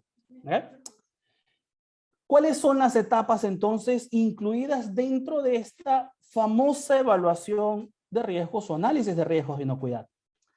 Lo primero que me exige la metodología es que hagamos una identificación de los peligros, es decir, se puedan listar todos aquellos peligros que estén relacionadas con cada una de las materias primas, insumos de fabricación y con cada una de las etapas del proceso productivo, ¿verdad? Y esos peligros desde la perspectiva de inocuidad, ¿no es cierto?, se pueden clasificar en peligros biológicos, físicos, químicos, alergénicos o sustancias radiológicas. Y vamos a hablar o tomarnos un tiempito para ver los peligros radiológicos, que en este caso tengan impacto o que puedan afectar a la salud de las personas. Luego vamos a tener que hacer una caracterización de los peligros, y esa caracterización de los peligros pues va a ser o va a estar dada por una combinación o relación entre la ocurrencia, la probabilidad y la gravedad. Y esa gravedad que normalmente la vamos a relacionar con la necesidad de una atención médica, con un efecto permanente sobre la salud de alguien o inclusive la muerte, ¿no? Si por ejemplo hablamos de E. coli o 157, H7, puede ocasionar algunos problemas importantes sobre el sistema renal, puede ser enterohemorrágica, entonces tengo mayor posibilidad de ocasionar efectos adversos permanentes. O si hablo, por ejemplo, de un alergeno, ¿no es cierto?, que puede ocasionar la muerte inmediata a alguien. Las normas de gestión en este momento pues también nos piden que consideremos algunas evaluaciones a la exposición, es decir, que consideremos el nivel máximo permitido del peligro o la dosis máxima permitida, ¿no? Frente a la pregunta que nos hacían hace un momento de algunos peligros que pudiesen tener injerencia o efectos con probabilidad de cáncer, ¿no? Por ejemplo, metales pesados, ¿no? Tengo ciertas normas que indican que el nivel de plomo debe ser máximo 1 parte por millón. Tengo normas que establecen, por ejemplo, que el nivel máximo de mercurio debe ser 0.01 partes por millón. Todo eso depende del producto. Y los estudios que se han hecho generalmente dependen de la ingesta diaria permitida, ¿no es cierto? Entonces, todo esto es importante tomar en consideración cuando llevemos a cabo los análisis de riesgo. Y por último, hay que categorizar, ¿no es cierto?, o caracterizar el riesgo, y en este caso lo vamos a confrontar con datos de características del producto, de exposición, ¿no es cierto? Y aquí sí es importante tener en cuenta valoraciones cuantitativas, ¿no? No siempre va a ser factible, pero por lo general es importante tener esa evaluación cuantitativa para poder hacer una evaluación apropiada. Entonces, desde la perspectiva de los riesgos en la industria de alimentos, yo puedo indicar que pudiese tener 4 metodologías, ¿de acuerdo? Una metodología que va a estar orientada a la inocuidad alimentaria, y en este caso voy a utilizar HACCP, ¿no? En cuyo caso HACCP tiene una perspectiva de prevención de contaminación accidental o no intencional. Y por el otro lado, ¿no es cierto?, yo voy a prevenir el fraude alimentario o la defensa de los alimentos para prevenir contaminaciones o adulteraciones intencionales. El fraude, que repito, tiene un fin económico, y la defensa, que tiene un fin o una motivación ideológica. Simplemente quiero afectar la salud de alguien. No sé si recuerdan, y siempre lo pongo como ejemplo, hace un par de años cuando comenzamos pandemia, ver en redes sociales a un operador de una línea de producción de pan pasándose la mano por la nariz cuando no teníamos información todavía de SARS-CoV-2 y luego tocando el producto en la línea, ¿no? Eso es una clara intención de afectar a la salud de alguien o afectar a la imagen de la empresa. Ya luego con los estudios pues hemos comprobado que no existe evidencia, repito, de transmisión de SARS-CoV-2 a través de alimentos. ¿Okay? Entonces, la contaminación no intencional, ¿no es cierto?, la vamos a abordar en lo que conocemos como HACCP, ¿no es cierto? HACCP se establece en los años 60 aproximadamente, cuando se establecían las primeras misiones espaciales, con el propósito de precautelar la salud de los tripulantes espaciales, ¿no? De tal manera que el producto pues no ocasionara efectos adversos y pudiese echar a perder estas misiones importantes dentro de la Guerra Fría. Ese HACCP o esa metodología HACCP está compuesta por 12 pasos, ¿de acuerdo? Metodología establecida desde los años 60 y que se mantiene hasta la fecha. Y esos 12 pasos está distribuido en 5 etapas preliminares y 7 principios, ¿no? Entonces, esos son las metodologías que normalmente vemos en el mercado en las principales normas. Dentro de las etapas preliminares, pues hay la necesidad de reunir un equipo o conformar un equipo HACCP, describir mi producto y dentro de la descripción del producto identificar las características físicas, químicas, biológicas del producto, identificar las formas de distribución, de empaque, cómo mantengo la cadena de frío, cómo se debe almacenar, identificar la población susceptible, ¿no? Si mi producto lo puede consumir un niño menor de edad, si lo puede consumir un adulto mayor, si lo puede consumir una persona con el sistema inmunodeprimido, ¿de acuerdo? Establecer cuál es el uso previsto del producto. ¿Por qué? Porque en función del uso previsto vamos a determinar ciertas medidas de control. No es lo mismo entregar un producto listo para consumir, listo para comer, ¿no es cierto? Un ready to eat, que un producto que necesita pasar por un proceso térmico posterior antes del consumo. Entonces, las normas son diferentes, los requisitos son diferentes y obviamente las medidas de control que como organización implemente también podrán ser diferentes. ¿Okay? Un diagrama de flujo, ¿okay? Como etapa 4 preliminar, que va a describir todo el diagrama, todas las etapas del proceso productivo, todo el proceso productivo. Y por último, verificar ese diagrama de flujo en piso, ¿no? Porque a lo mejor lo hacemos en la oficina y obviamos que en la etapa de cocción está incluyendo o entrando en contacto directo con el producto vapor, ¿no? Entonces no consideramos ese vapor y no consideramos los riesgos que pudiese generar el vapor en contacto directo con el producto. Bueno, al final tenemos una etapa en la cual tengo una espera por 2 horas, ¿no es cierto? Y eso no lo he descrito en mi diagrama de flujo. Entonces, todas estas etapas deben ser claramente descritas porque de la descripción de etapas va a depender qué tan profundo es mi sistema HACCP. Y luego, pues, obviamente vienen los 7 principios HACCP, que en este caso comenzaremos con el análisis de riesgos, que es el motivo de esta charla, ¿no? Y en la cual nos vamos a identificar específicamente aquí hacia adelante. Luego, pues, en función de ese análisis de riesgos, vamos a identificar lo que conocemos hasta el momento como los puntos críticos de control, que son las etapas claves del proceso en donde aseguramos la inocuidad.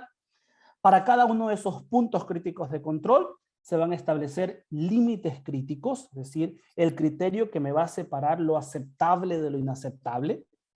Esos límites críticos deben ser monitoreados y debo establecer un esquema de monitoreo.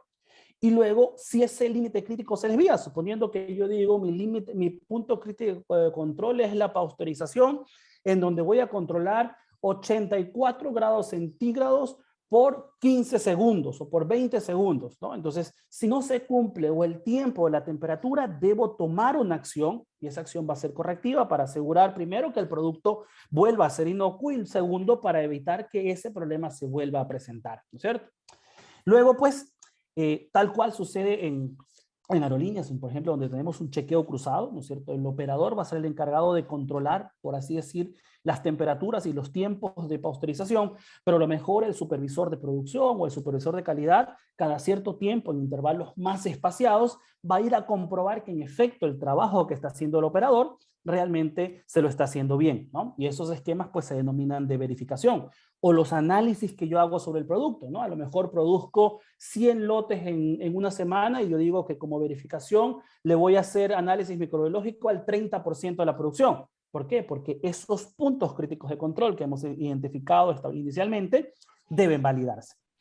Y por último, como principio 7, pues voy a tener la necesidad de mantener registros, ¿no? Esos registros que generan memoria para mi sistema, ¿no? Que me pueden asegurar también la disponibilidad de evidencias para, en este caso, la autoridad, para el cliente, para el proveedor, o para internamente para cualquier proceso de comprobación que se quiera realizar.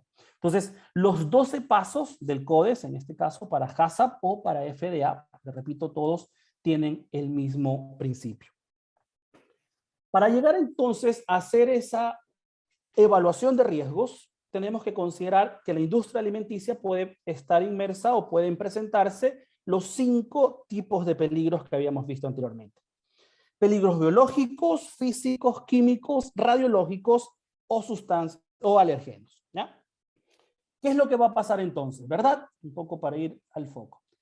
Esos agentes contaminantes o peligros pues podrán estar presentes tanto de manera intencional como no intencional y obviamente, al menos desde el enfoque intencional, me voy a enfocar específicamente en la metodología de análisis de peligros y puntos críticos de control por su traducción del inglés o en el caso de la contaminación intencional por lo que conocemos como food defense, ¿cierto? Los esquemas de control que tengamos me van a asegurar al menos 3 principios, ¿no? La inocuidad, la legalidad y la calidad alimentaria. Y esas medidas que yo establezca, obviamente van a estar enfocados en 3 principales aspectos. Cómo controlo el producto, cómo controlo el proceso y a lo mejor cómo controlo la infraestructura. ¿Por qué? Porque esos riesgos pueden venir dados por fallas del proceso o por adulteraciones intencionales, ¿no es cierto? Como les decía, alguien se olvidó de lavar o el operador que preparó la solución de limpieza lo hizo de manera errónea. Tenía que poner 100 ml y solo puso 10. Entonces la concentración del agente de desinfección no fue suficiente y no logré inactivar la carga bacteriana que estaba sobre la superficie. Obviamente son riesgos que debemos considerar. ¿Cuáles son las condiciones indeseables que a lo mejor no las evaluamos en HACCP? ¿Okay? Y les digo desde ahora porque no son considerados peligros como tal, ¿de acuerdo? ¿Cuáles son esas condiciones? Primero, insectos. Sí, insectos es un problema de salubridad. Mas, sin embargo, un insecto no es el peligro propiamente dicho. Se dice que el insecto es un vector de contaminación que puede llevar consigo un agente contaminante. Pero en sí el insecto no es el contaminante, ¿no? En este momento se están haciendo muchas cosas y productos alimenticios a base de insectos, ¿de acuerdo? Por ejemplo, mosca en el producto puede ser un vector de contaminación, como por ejemplo de salmonela. ¿Cuál es el peligro? La salmonela. Obviamente, dentro de mis programas para requisitos o mis condiciones de proceso, debo asegurar la exclusión de plagas. La mosca es una plaga, pero no es un peligro que analizo dentro de HACCP. El pelo o el cabello, ¿okay? Entendiendo que un peligro es un agente que ocasiona el daño, si yo ingiero un cabello, el cabello no me va a ocasionar una asfixia, el cabello no me va a ocasionar una incrustación en el sistema digestivo y por lo tanto una hemorragia. Pero el cabello puede traer consigo, ¿verdad?, un contaminante biológico. Por ejemplo, Staphylococcus aureus. Este sí es un peligro. ¿Por qué? Porque Staphylococcus aureus ocasiona una enfermedad, genera una toxina y esas toxinas sí pueden ser precursoras de enfermedades en los consumidores. Suciedad, como el polvo, ¿de acuerdo? Tampoco es un problema de inocuidad. Son vectores de contaminación. Deterioros de la calidad de producto, fraudes económicos que no afecten a la inocuidad o cualquier otra violación de estándares que no se enfoquen directamente en inocuidad.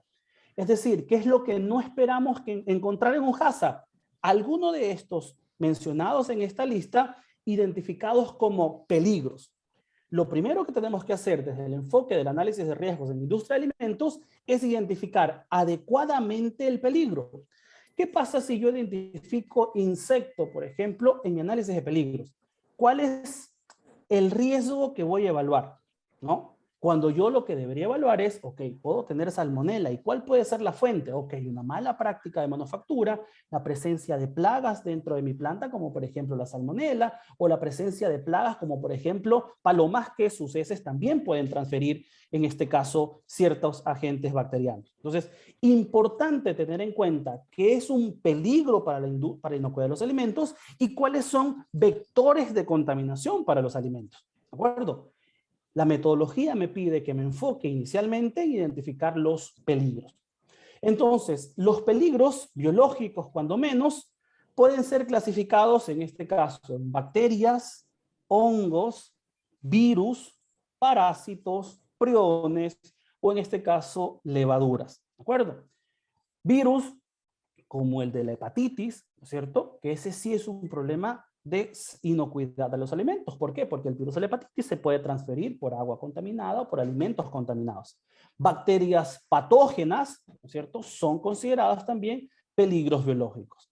¿Qué es lo importante cuando llevamos o conducimos un análisis de peligros? Identificar claramente cuál es el peligro biológico. Porque yo puedo decir bacterias patógenas, pero cuando hablo de bacterias patógenas, no es lo mismo decir Salmonella, E. coli, o decir Staphylococcus aureus, ¿no? O decir E. coli 157H7. Entonces, tengo que llamarlas por el nombre y el apellido. ¿Por qué? Porque la probabilidad a lo mejor puede ser igual, pero el nivel de gravedad que generan cada una de ellas es diferente. hemos encontrado en algún momento dentro de ciertos HACCP evaluados en algunas industrias, en la cual agrupamos todas las bacterias y ponemos simplemente bacterias patógenas. Pero en términos de identificar cuál es el microorganismo indicador y que a lo mejor va a ser el que voy a controlar en una etapa clave del proceso, genera ciertos inconvenientes. Entonces, dentro de mi análisis de peligros o mi análisis de riesgos, debo llamar por nombre y apellido a los agentes biológicos. El segundo tipo de peligros, pues pueden ser peligros químicos, y esos peligros químicos pueden ser, nuevamente, agregados de forma intencional o pueden presentarse en la naturaleza o en el producto. ¿Cuáles son los que se agregan de forma intencional? Por ejemplo, ¿no es cierto? Los nitritos, ¿no? Que son agentes que se utilizan para preservar, en este caso, un alimento, principalmente relacionados con embutidos o productos cárnicos. Agentes sulfitantes, como lo que utilizamos, por ejemplo, en el camarón, ¿ya? Ciertos aditivos nutricionales, como la niacina, ciertos colorantes, como por ejemplo la tartrazina, ¿no es cierto? Que es un producto que tiene ciertas restricciones en cuanto a las dosis que pueden ser utilizadas.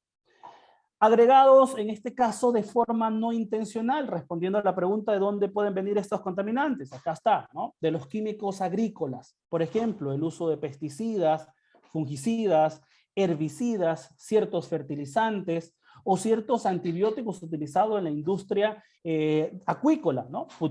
Uno de ellos, la oxitetraciclina. Ciertas sustancias prohibidas, y ustedes podrán encontrar toda una lista de sustancias no permitidas en la industria de alimentos en el Código de Regulaciones Federales 21, ¿no es cierto?, en la sección 189. Ciertos elementos y compuestos tóxicos, como por ejemplo el plomo, el zinc, el arsénico, el mercurio, el cianuro, e inclusive los químicos que utilizamos en la industria para garantizar la inocuidad, ¿no? Por ejemplo, los compuestos de limpieza y desinfección, ciertos lubricantes, ustedes verán ahí dentro de las normas de buenas prácticas de manufactura, se nos exige pues que si hay posibilidad de que el lubricante llegue a tener contacto con el producto o con una superficie de contacto con el producto, este lubricante sea apto para contacto incidental con productos, ¿no? Pinturas, por ejemplo. Peligros físicos relacionados con cualquier materia extraña potencialmente nociva y que normalmente no se encuentra en el alimento. Vidrio, madera, metal, plástico, ¿de acuerdo? Piedras, joyas, botones, las colillas del cigarrillo, las banditas o las vendas o las curitas, como las queramos llamar, ¿no? Ciertos esquemas incluso establecen que esas banditas sean detectables en los detectores de metales, de tal manera que si una de estas banditas se desprende, aunque la buena práctica es que encima de la bandita se coloque el guante, pero inclusive por precautelar esos temas de inocuidad, la bandita debe ser reconocible por los detectores de metales. Lápices, esferos, guantes, agujas, alfileres, cuchillas, ¿de acuerdo? Los mismos huesos, las mismas espinas de los mariscos, si yo declaro que mi producto terminado es un lomo sin espinas, se convierte en un peligro físico con un riesgo de afectación a la salud del consumidor. ¿Okay? Los peligros alergénicos, ¿no?, que conocemos o conocíamos hasta hace algunos años, entre ellos pues 8, el grupo considerado por FDA, en este momento según la Unión Europea, son 14 los posibles riesgos alergénicos o los productos que tienen un riesgo alergénico: gluten, mostaza, apio, leche, el dióxido de sulfuro, los sulfitos, los huevos, los granos de soya, las semillas de sésamo, todas las nueces de árbol, ¿no es cierto? El pescado, el maní y los crustáceos son considerados alérgenos. En términos de alérgenos, pues recordarán que es un poco complicado controlarlos y generalmente las medidas de control van a estar relacionadas con la declaración en el empaque o precautelar una no contaminación cruzada dentro de las líneas de producción. Y por último, los peligros radiológicos, ¿no? Que este es un tema importante y que ha introducido en estos últimos años, en donde las principales normas de inocuidad de los alimentos nos requieren que, como organización, establezcamos o identifiquemos posibles peligros radiológicos y establezcamos medidas de control. Recuerden que la radioactividad puede ser natural o nuevamente puede ser ocasionada por algún accidente en algún país. Entonces, Esa radioactividad, que es propiedad, repito, de ciertos alimentos o ciertos elementos, que en términos de definición se dice que tienen un núcleo inestable y que cuando ese núcleo pues, es inestable, libera estas fuerzas o esta sustancia y eso pues, se conoce como radioactividad, ¿no? Y obviamente y naturalmente tenemos radioactividad dada por los rayos ultravioletas, ¿de acuerdo? La misma agua absorbe cierto nivel de radioactividad. Pero nuestras normas o las normas de alimentos se enfocan en los peligros radiológicos que se pueden dar o se han dado específicamente por fugas accidentales, ya sea por un accidente nuclear o radiológico, ¿no? Y que esos elementos o esas sustancias han podido llegar a los alimentos. ¿Qué nos compete como organizaciones productoras de alimentos? Asegurar nuestra cadena de suministro. Y cuando hablo de asegurar la cadena de suministros, ¿no es cierto? Pues es poder identificar en qué países o en qué lugares o en qué sitios se han presentado estos eventos. De tal manera que inicialmente identifiquemos la fuente del producto y en segundo lugar poder establecer ahora sí análisis que me aseguren que esos alimentos no tienen más allá de los niveles establecidos de radioactividad o de los isótopos, ¿no? Ustedes pueden ver ahora en pantalla una referencia y pueden ver acá cuál es la guía de la cual hemos tomado la información con los diferentes niveles establecidos para los diferentes alimentos. Por ejemplo, alimentos para lactantes, para productos lácteos, otros alimentos, en este caso exceptuando productos secundarios, o alimentos líquidos, ¿no? Entonces tenemos algunos niveles de radioactividad, como el cesio 134, el cesio 137, ¿de acuerdo? Y pues obviamente ustedes podrán ampliar la consulta con el reglamento en pantalla, ¿no? ¿Qué evaluamos? ¿Qué tan probable es que estas sustancias estén presentes en los alimentos? Y al final, ¿cuál es el nivel de impacto sobre la salud del consumidor? Cuando hablamos de peligros químicos o peligros radiológicos, es prácticamente imposible que una medida de control dentro de mi organización lo disminuya o lo elimine, ¿no? A diferencia, por ejemplo, de un peligro biológico, ¿no? En donde con tratamiento térmico, pues a lo mejor puedo reducir las cargas bacterianas.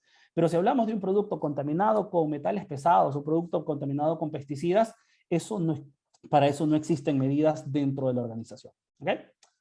Una vez que hemos hecho esa evaluación de los peligros, considerando estas 5 principales etapas, evaluamos la exposición, ¿no es cierto? Y esa Estimado Luis, exposición, cuénteme, ¿cómo paramos, estás? ¿Quieres parar un perdón, ratito? sí, Para que sí, no se sí, ningún acumule mucho. problema, estamos emocionados. Sí, sí, sí, sí.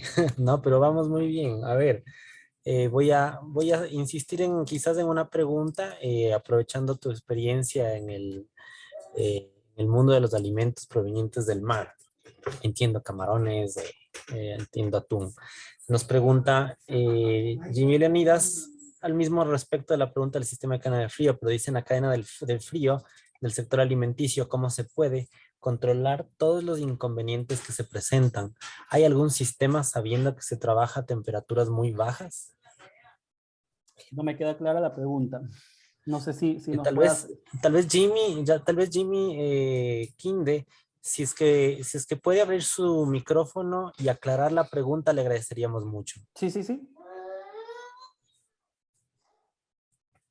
Bueno, en cuanto lo tengamos, Jimmy Kinde, si es que quiere aclarar la pregunta, pues encantado abra su micrófono y lo podemos, eh, Luis lo puede contestar. Seguimos con el tema de las ventas ambulantes. ¿Qué deben hacer las autoridades? Pregunta Álvaro Gordón.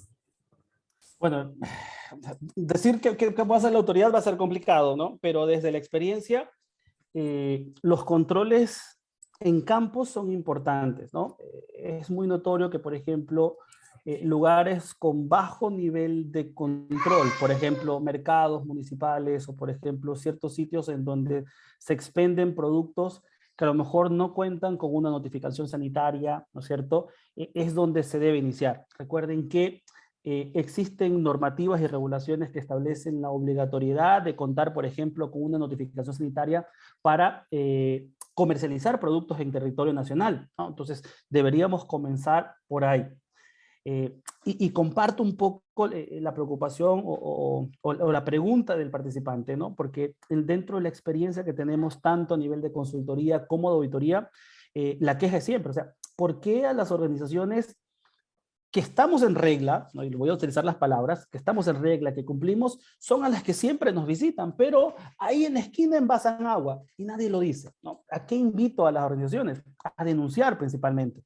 ARSA tiene un sistema en el cual se pueden denunciar estas actividades, ¿no es cierto? Y obviamente, pues, la Agencia de Regulación y Control está en la obligación de hacer las investigaciones correspondientes y, por ejemplo, hacer las clausuras con la autoridad, en este caso correspondiente, cuando aplique. ¿Ya? Pero es una tarea en conjunto, porque al final de cuentas, pues a lo final la autoridad no va a tener todo el espectro y los recursos para controlar lo que pueda estar pasando en el mercado. Correcto. Fabricio Zavala nos pregunta, ¿existe algún convenio por parte de SGS para implementar certificaciones de calidad en sector de alimentos de las microempresas y emprendedores?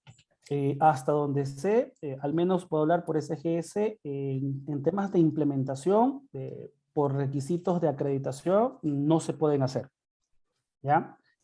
Como organismos de certificación, ¿sí? No sé si haya alguien de SGS que pueda ampliar la respuesta y ahí sí es bienvenida, pero dentro del conocimiento que tengo, actividades de consultoría en implementación no se ejecutan.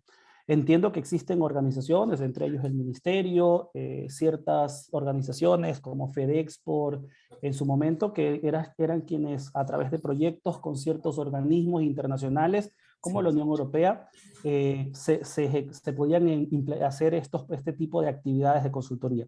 Pero realmente dentro de lo que sé, SGS como tal, actividades de consultoría no. Lo que sí les invitaría es a mantenerse conectados con con la Escuela de Calidad, porque los proyectos de impulso a proveedores e impulso a los pequeños y medianos emprendimientos, pues podrían incluir algunos temas al respecto de estos temas de asistencia técnica, así que no se despeguen. Y Fabricio, si está interesado, SGS lógicamente no puede implementar porque es una certificadora, pero hay proyectos al respecto. Ya esperemos tener buenas sorpresas y noticias, ¿no? GIS Ambientales pregunta, ¿el riesgo alimenticio en confites importados, cómo se controla y quién responde? Si el mismo se expende libremente en la calle por comerciantes informales, muy parecido al anterior, ¿no? Sí, es igual, ¿no? Recuerden que al menos nuestra regulación, voy a hablar del Decreto Ejecutivo 067, establece la necesidad de que todo producto producido y o comercializado en territorio nacional debe contar con una notificación sanitaria. Entonces, el importador del producto debe primero pues hacer la homologación o cumplir con el requerimiento local para tramitar la notificación sanitaria y poder comercializar el producto. El hecho de comerciantes informales comercializando un producto que a lo mejor no cumple el requerimiento, estaríamos hablando pues de un incumplimiento a nivel de los temas de controles a la importación. Pero, repito, para importar el producto, uno de los requisitos va a ser todos estos documentos que estoy indicando, ¿ya? Entonces, es parte del control regulatorio que está establecido por la autoridad. Mario Lomas pregunta, dentro de las metodologías, ¿existen niveles de prioridad al ejecutar las acciones? Cuando hablamos de metodologías, ¿verdad? Y por ejemplo, puedo utilizar una metodología recomendada por la FAO, por poner un ejemplo, ¿no? O puedo utilizar metodologías de ciertos organismos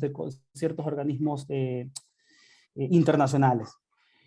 Y lo que establece la metodología es que hagamos hincapié o tomemos acción sobre los peligros que identifiquemos como significativos, ¿de acuerdo?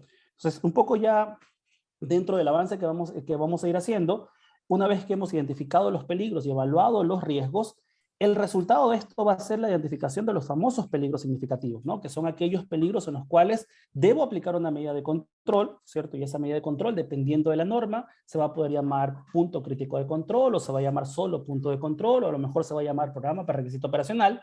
Y esa es la priorización que va a orientar a mi organización a establecer qué tipo de acción debo de hacer, pero dependerá de la metodología que utilicemos.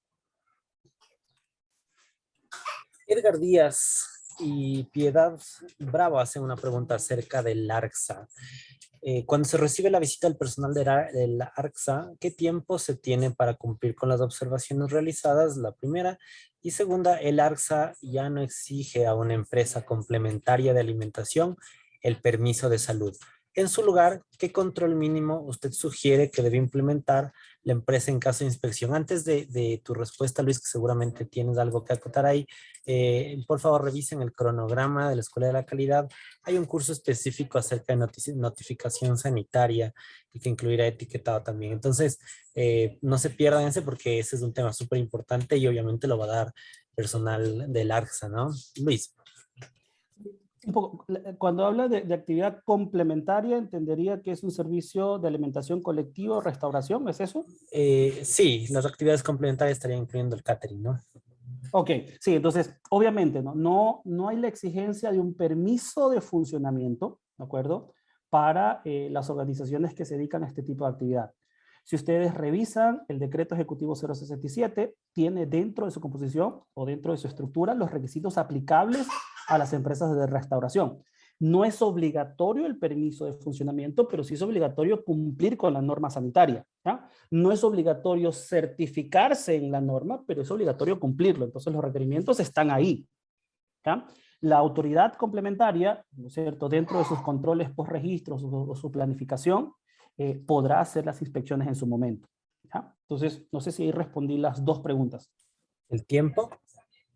El tiempo dependerá de los resultados que se hayan obtenido en la inspección y normalmente pues la autoridad establece inicialmente un reporte, luego inicia un proceso en el cual de común acuerdo se establecen las acciones, ¿no? Y una vez completado el plan de acción, hay una revisión por parte de la autoridad. Si luego del tiempo acordado no se han establecido, pues ya vienen los otros procesos sumarios y de sanción pertinentes. Pero inicialmente es un tema de acuerdo con el organismo, con la autoridad de control.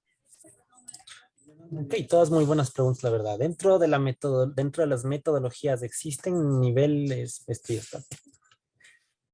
César Masache pregunta, consulta, ¿el semáforo que contienen los alimentos se puede considerar como una medida de inocuidad, tomando en cuenta que el consumo de azúcar o sal a la larga provoca daño a la salud? ¿Qué opinión tiene? Sí, al final sí va a tener un efecto sobre la inocuidad, principalmente sobre cierta población de riesgo, ¿ya? Aunque la medida de control, pues, inicialmente tenía otro enfoque, ¿de acuerdo? Forma parte de requisitos, en este caso, de etiquetado del producto, porque existe el reglamento, existe la norma técnica INE que regula esta parte.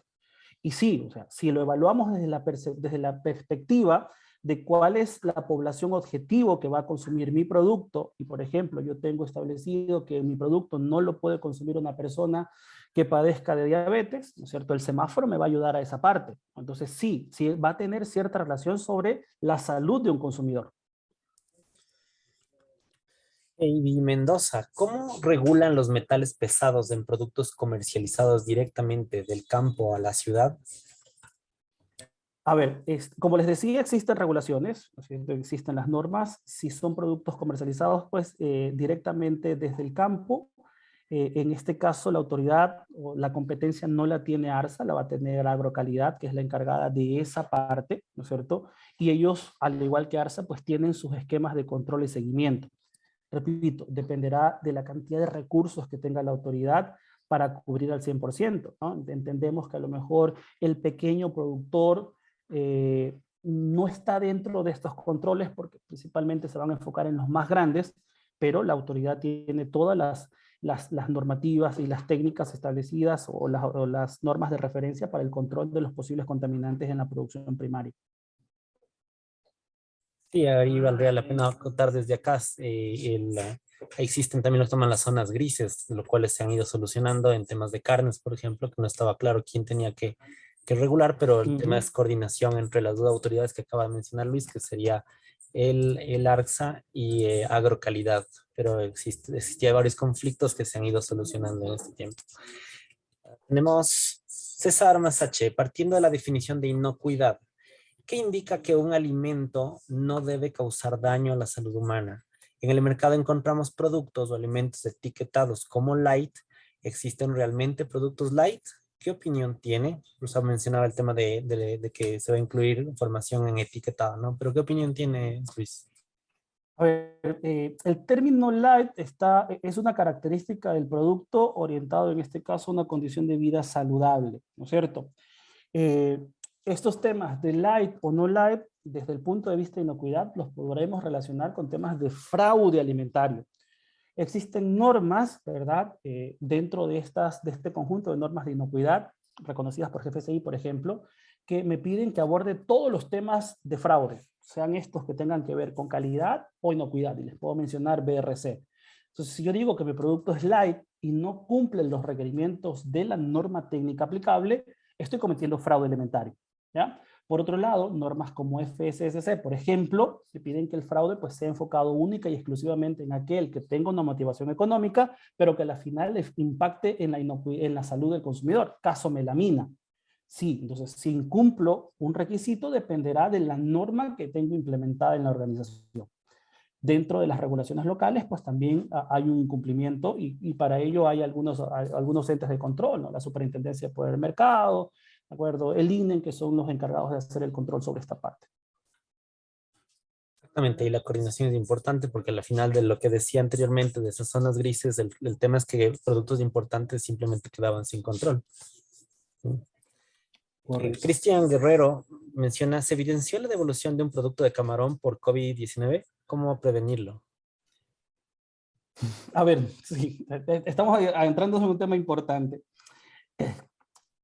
Ecuador tiene en este momento algunas plantas sancionadas por China, ¿de acuerdo?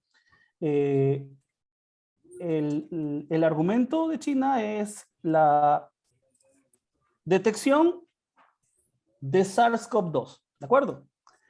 SARS-CoV-2, de acuerdo a los estudios, puede estar presentes, por ejemplo, en la superficie, ¿no? Ya sea que quedó luego de una inactivación por un compuesto de limpieza o algo parecido. Hasta el momento no existe evidencia científica de que el alimento o los alimentos sean una fuente de transmisión de SARS-CoV-2. Si no, estaríamos frente a un problema de inocuidad alimentaria. Existen algunos argumentos que pudiesen sí ser evidenciables como rastros de SARS-CoV-2 luego de un proceso de desinfección, por ejemplo, sobre una cajeta de camarón congelado. Ustedes imagínense, un camarón se congela a menos 18 grados y luego tiene un tiempo de tránsito de aproximadamente 90 días a menos 18 grados. Entonces, no existe un agente que pudiese sobrevivir tanto tiempo, al menos para estar vivo y latente, ¿no? Como en el caso de los virus. Pueden existir otros argumentos, otras razones para las devoluciones de producto, pero hasta el momento no está nada claro. El hecho es que sí, hay en Ecuador en este momento, repito, hay algunas fábricas suspendidas por presencia o detección de SARS. Diana Suárez, ¿cuál es la diferencia entre material extraño y cuerpo extraño? ¿Estás muteado, Luis? Sí, Ahí sí, estamos, ya. ahora sí. No, realmente la definición o el término se utiliza igual en la industria de alimentos. ¿Okay? Yo puedo identificar la presencia de un material extraño o un cuerpo extraño. Y recuerden que siempre vamos a hablar de peligros físicos, es decir, todos aquellos agentes ajenos al producto que tienen un potencial de ocasionar un efecto adverso sobre la salud. Yo puedo utilizar libremente cuerpo extraño o material extraño. Lorena Varela, ¿existen umbrales de estos alérgenos para su declaración? Umbrales no. ¿Cuál es el problema con los alérgenos? Que no tenemos un nivel mínimo o una dosis mínima permitida, ¿no? Por ejemplo, yo les decía, cadmio tiene una dosis máxima permitida, ¿no? Digo, 1 parte por millón. En el caso de los alergenos, no, porque depende de la respuesta inmune del consumidor. Yo como una persona puedo ser extremadamente hipersensible, ¿de acuerdo? Y puedo reaccionar a la mínima concentración. Entonces, no existen niveles máximos permitidos de alérgenos. Existe una sola categorización o dosis establecida que tiene que ver con una declaración que se llama gluten free, ¿no es cierto? Y es el contenido de gluten en ciertos productos, en donde dependiendo del país de destino, yo puedo decir, pueden ser 10 partes por millón como máximo, o pueden ser 20 partes por millón como máximo, dependiendo del destino. Pero esto tiene que ver con una categorización y una certificación. Esos 10 partes por millón o esas 20 partes por millón en una persona celíaca podrán tener también un efecto adverso. Entonces, conozco de casos de personas que por contacto boca a boca, ¿no es cierto?, con restos de maní, murió. Entonces, no existe un límite establecido, ¿no? Dependerá de la respuesta inmune o el nivel de sensibilidad que tenga una persona. Juliana Suárez, ¿cuál es la afectación que causa el equipo de rayos X en cuanto a la radiación directa a un producto sellado herméticamente cuando pasa por esta etapa para comprobar cualquier contaminante físico? A ver, está comprobado que ese tipo de radiaciones no ocasionan contaminación al producto, ¿cierto? Más bien hay un tema de contaminación, de posible afectación desde el punto de vista salud laboral al colaborador y por eso se establecen ciertos controles. Pero el paso por los rayos X o ciertos procesos de irradiación que son aprobados para la industria alimenticia, hasta el momento no existe evidencia de que tengan afectación sobre la inocuidad del producto, ¿sí? Entonces, por eso son permitidos o son esquemas permitidos por las principales normas. Rayos X, inclusive detectores de metales que miden dentro de un campo, de un espectro, la posible aparición de algún agente extraño, ¿no? Y esto lo hacen principalmente por diferencia de densidades. Justamente importante son diferentes ámbitos, la seguridad laboral y la inocuidad alimentaria. Al respecto del mismo ámbito, Diana Morena nos pregunta, ¿cuál es la referencia a los límites de isótopos radioactivos y a qué otros alimentos además, a qué otros alimentos aplica además de lácteos y alimentos para lactantes? Es decir, ¿qué tendríamos que considerar como un parámetro radiológico para, por ejemplo, verificación anual de los parámetros en alimentos PT, como Producto yogur? terminado. Producto terminado, A estimo que es producto PT. terminado, puede ser, sí. Sí, la referencia está por acá, Diana. Existe un reglamento, en este caso de Euratom, el 21652, ¿de acuerdo? Donde se establecieron los niveles o las tolerancias máximas permitidas para los alimentos. Al ser un peligro requerido recientemente, pues todavía no está hecho o no están hechos los estudios para los diferentes otros productos que puedan existir. Y en este momento solo contamos con esta referencia para estas 4 categorías de productos, ¿no? Y para estos isótopos, ¿no? El reglamento o el códex STAN 193 tiene algunos otros también establecidos como radionucleidos que también pueden ser utilizados para referencia en términos de niveles máximos permitidos. ¿Cuál es el problema al que se enfrenta la industria de alimentos? ¿No? Que como lo veíamos, por ejemplo, hace algunos años atrás con el tema de alérgenos o más reciente con el tema de los organismos genéticamente modificados, no tenemos la suficiente cantidad de laboratorios disponibles y con la metodología y técnicas suficientes para llevar a cabo todos estos análisis. Buenas tardes, por favor, ¿nos puede repetir el reglamento de sale el listado que no se ve bien? Muchas gracias.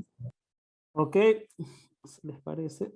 Reglamento Euratom 2016/52 del 15 de enero del 2016.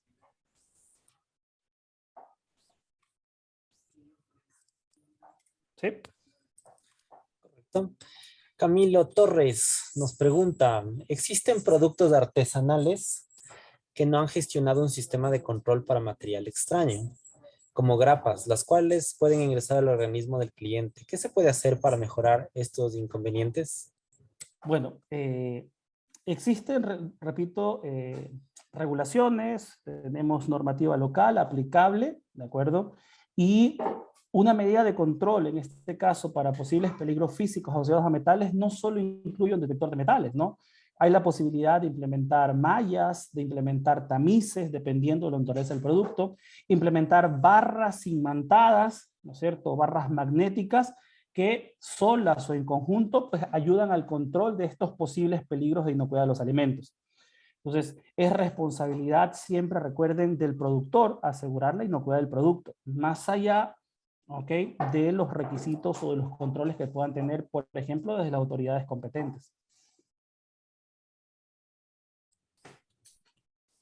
Emily Macías, ¿se puede implementar el checklist de BPMs del ARCSA a pesar de no tener certificación como control del proceso de producción? Sí, realmente sí. O sea, es una herramienta que está disponible. El checklist que utiliza ARSA para sus inspecciones tiene todos los requisitos asociados, en este caso, al decreto ejecutivo 067 y se lo puede utilizar, ¿no? O desarrollar elementos propios un poco más aterrizados a la realidad de la organización, ¿no? Recuerden que el checklist que utiliza en este caso ARSA es genérico y basado único y exclusivamente en la norma, ¿no? O en el decreto ejecutivo. Pero sí, o sea, en pos de asegurar la verificación y el cumplimiento de los elementos normativos, se pueden utilizar las herramientas disponibles. Javier San Andrés, ¿el semáforo nutricional hasta qué punto actualmente está obligado o no a colocarlos en los productos, ya que en los productos en supermercados que actualmente no lo tienen? Que hay productos que ya no lo tienen. A ver, sigue siendo obligatorio desde el tema, desde la perspectiva del cumplimiento del reglamento de etiquetado y de la norma INEN de etiquetado, la 1334. Existen ciertas excepciones para ciertos productos que no deben cumplir con el tema del semáforo, productos que no tienen transformación o que no son agregados ninguna de las sustancias controladas, o en este caso declaradas. Pero para todos aquellos productos en los cuales aplica la reglamentación, es obligatorio que tengan el semáforo declarado. Y es más, dentro de los controles post-registro que hace la autoridad pertinente, que es el ARSA, hace la inspección de estos temas, ¿no? Aparte de lo que hace INE como control de peso neto y volumen. José Miguel Turis Tamayo, buenas tardes. ¿Cuál es el costo de una implementación de BPM o HACCP para una microempresa o macroempresa de alimentos? Buena pregunta. Pregunta difícil. Pregunta difícil, pero bueno, la implementación va a depender de cómo lo requieran hacer. Hay empresas que lo hacen con recursos propios, es decir, entrenan a su personal y a través del entrenamiento del personal hacen el proceso de implementación. ¿Okay? Entonces el costo es mínimo como consultoría, ¿no? Obviamente los costos de implementación van a asociarse a necesidades que pueda tener la organización en términos de infraestructura, en términos de cumplimiento con ciertos análisis, con calibración, ¿de acuerdo? O si desean, pues hacer la contratación de un consultor, pero va a depender del tamaño de la organización, va a depender de la condición actual de la empresa y va a depender de los tiempos que maneje como necesidad de certificación. ¿Te animas a dar un rango? No. Sí, es difícil. Es complicado. Es difícil dar diagnóstico, o sea, dar ese tipo de información sin saber los detalles, la verdad que sí. Sí, es difícil. Esa fue la última pregunta de esta tanda. Continuemos, por favor, Luis. Muchísimas gracias a todos por las preguntas. Ok. ¿No? Listo, entonces. Habiendo ya revisado y estando en la parte de la exposición, ¿verdad? Les decía, identificamos el peligro, evaluamos el riesgo y una parte importante es evaluar el nivel de exposición. Y ese nivel de exposición o nivel máximo permitido, que han habido algunas preguntas al respecto, ¿verdad? Me va a determinar, por ejemplo, cuál es el nivel seguro de exposición a este tipo de contaminantes, cuál es el nivel máximo permitido, por ejemplo, de coliformes totales en el producto. Hay normas que me referencian que el nivel el contenido máximo de coliformes totales es de 100, dependiendo del producto, o puede ser máximo de 10, o en algunos casos menor a 10, ¿no es cierto? Es decir, no presencia. O cuánto es lo máximo que puedo tener en metales pesados, cuántas son las dosis o los límites máximos residuales de ciertos pesticidas. Entonces, determino ese nivel permitido. ¿De dónde voy a obtener información? Obviamente, los datos que obtenga deben ser convincentes, ¿no? Codex STAN 193, el LMR de pesticidas, el LMR de antibióticos de Codex Alimentarios tiene establecidos estos temas. Codex STAN 192, a nuestra normativa INE, establece, por ejemplo, cuáles son las dosis máximas de los aditivos alimentarios que podemos utilizar, ¿no? Y frente a esto, es necesario evaluar cuáles son los efectos de esas dosis sobre la salud del consumidor, ¿no es cierto? ¿Qué pasa si tengo presencia de E. coli? ¿Qué pasa si tengo un metal pesado por encima de la dosis permitida? ¿Me va a ocasionar una afectación mínima a la salud? ¿Me va a ocasionar una afectación importante o a lo mejor me cause la muerte, ¿no? Todas estas exposiciones al peligro las vamos a comparar con una exposición total, y en este caso esa exposición tiene que ver con la ingesta rutinaria del producto, ¿no? Entonces, ¿cuánto es lo máximo que puedo utilizar? Hace algunos años atrás se levantó un boom acerca del consumo de productos cárnicos, y que finalmente era prohibido consumir productos cárnicos por los nitritos y por todas las sustancias que se establecían. Pero obviamente esas afectaciones que puedan tener los productos van a depender de cuánta es la ingesta diaria, ¿no? Se recopilan y obviamente se establecen los límites máximos permitidos en términos generales, ¿no? Y obviamente, como lo habíamos visto en la gestión de riesgos estratégicos, vamos a hacer la evaluación que va a estar dada por la combinación de la probabilidad y el impacto. Y en función de eso se establecerán los niveles de riesgo. Riesgo 1, 2, 3, 4, riesgo alto, bajo. Repito, la metodología que utilicemos puede ser cualquiera siempre y cuando tenga un sustento científico, ¿no? Entonces, la intención dentro de esta evaluación de riesgos va a ser hacer esa combinación. ¿Qué se requiere para ello? Tener un equipo entrenado, un equipo conocedor del proceso.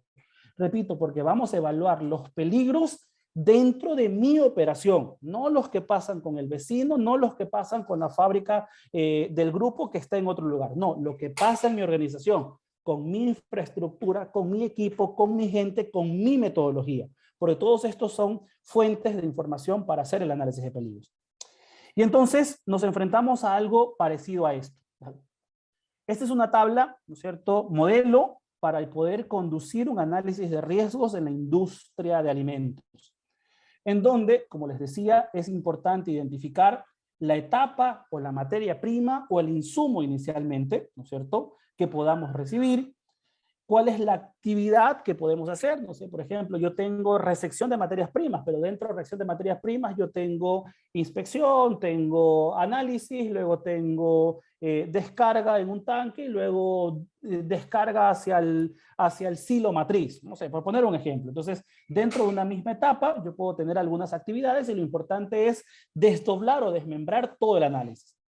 Luego, ¿qué me piden las metodologías? Pues que establezcamos identificamos los 5 diferentes tipos de peligros que puedan estar presentes en la industria de alimentos. Y para cada uno de estos 5 tipos diferentes de peligros, voy a identificar los posibles agentes. Entonces yo tengo un agente físico, por ejemplo, que puede ser plástico. Pero también puedo tener un agente físico que puede ser metal. Si yo clasifico o pongo en un solo campo el plástico y el metal, primero que los niveles aceptables son diferentes, ¿no? O por poner un ejemplo, vidrio y metal. De acuerdo a referencias y a guías, el nivel aceptable, por ejemplo, de los peligros físicos metálicos asociados a la industria de productos del mar, es que me dice que un agente físico metálico puede estar presente en un alimento siempre y cuando ese agente metálico sea inferior a 7 milímetros. Porque hay estudios comprobados que una partícula metálica de menos de 7 milímetros no tiene un efecto importante sobre la salud del consumidor adulto, a diferencia, por ejemplo, de un niño que el nivel se reduce. Pero en comparación con un vidrio, el nivel aceptable es ausencia. ¿Por qué? Porque no existe un estudio que determine cuál es el nivel máximo permitido de vidrio en la dieta. Entonces, ¿qué es lo recomendable? Poder separar los diferentes agentes dentro de los principales tipos de peligros.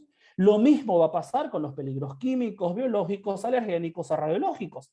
Puede darse el caso que en alguna de estas etapas un peligro no se ha identificado. Supongamos que yo estoy trabajando en el análisis de peligros de la etapa de pasteurización de una bebida a base de frutas. Digo, ok, mira, mis materias primas han procedido, ya lo identifiqué en la etapa anterior, de proveedores confiables, ninguna materia es importada de un país donde ha habido algún evento radiológico, entonces no tengo identificado el peligro radiológico. Pero lo que es importante desde la perspectiva de todas las normas es que sea analizado. Aún así, para decirme, no está identificado. Lo que no puede pasar es que no esté identificado el tipo de peligro. ¿De acuerdo? Se identificarán los niveles aceptables de ese peligro siempre y cuando exista en la regulación, en el estudio, en la referencia, y se especificará cuál es el daño que ese peligro puede ocasionar. Luego, ¿no? Una de las ayudas va a ser siempre importante identificar de dónde proviene el peligro, cuál es la fuente del peligro, ¿no? Por ejemplo, puede provenir de mis materias primas o puede provenir del proceso. Por ejemplo, si identifico partículas metálicas en mi proceso, puedo decir desprendimiento de partes y piezas de equipo, desprendimiento de partes y piezas de los utensilios, por poner un ejemplo. Y luego viene lo importante, definir la probabilidad y definir la gravedad. Es decir, ¿qué tan probable es que una partícula metálica esté presente en mi alimento?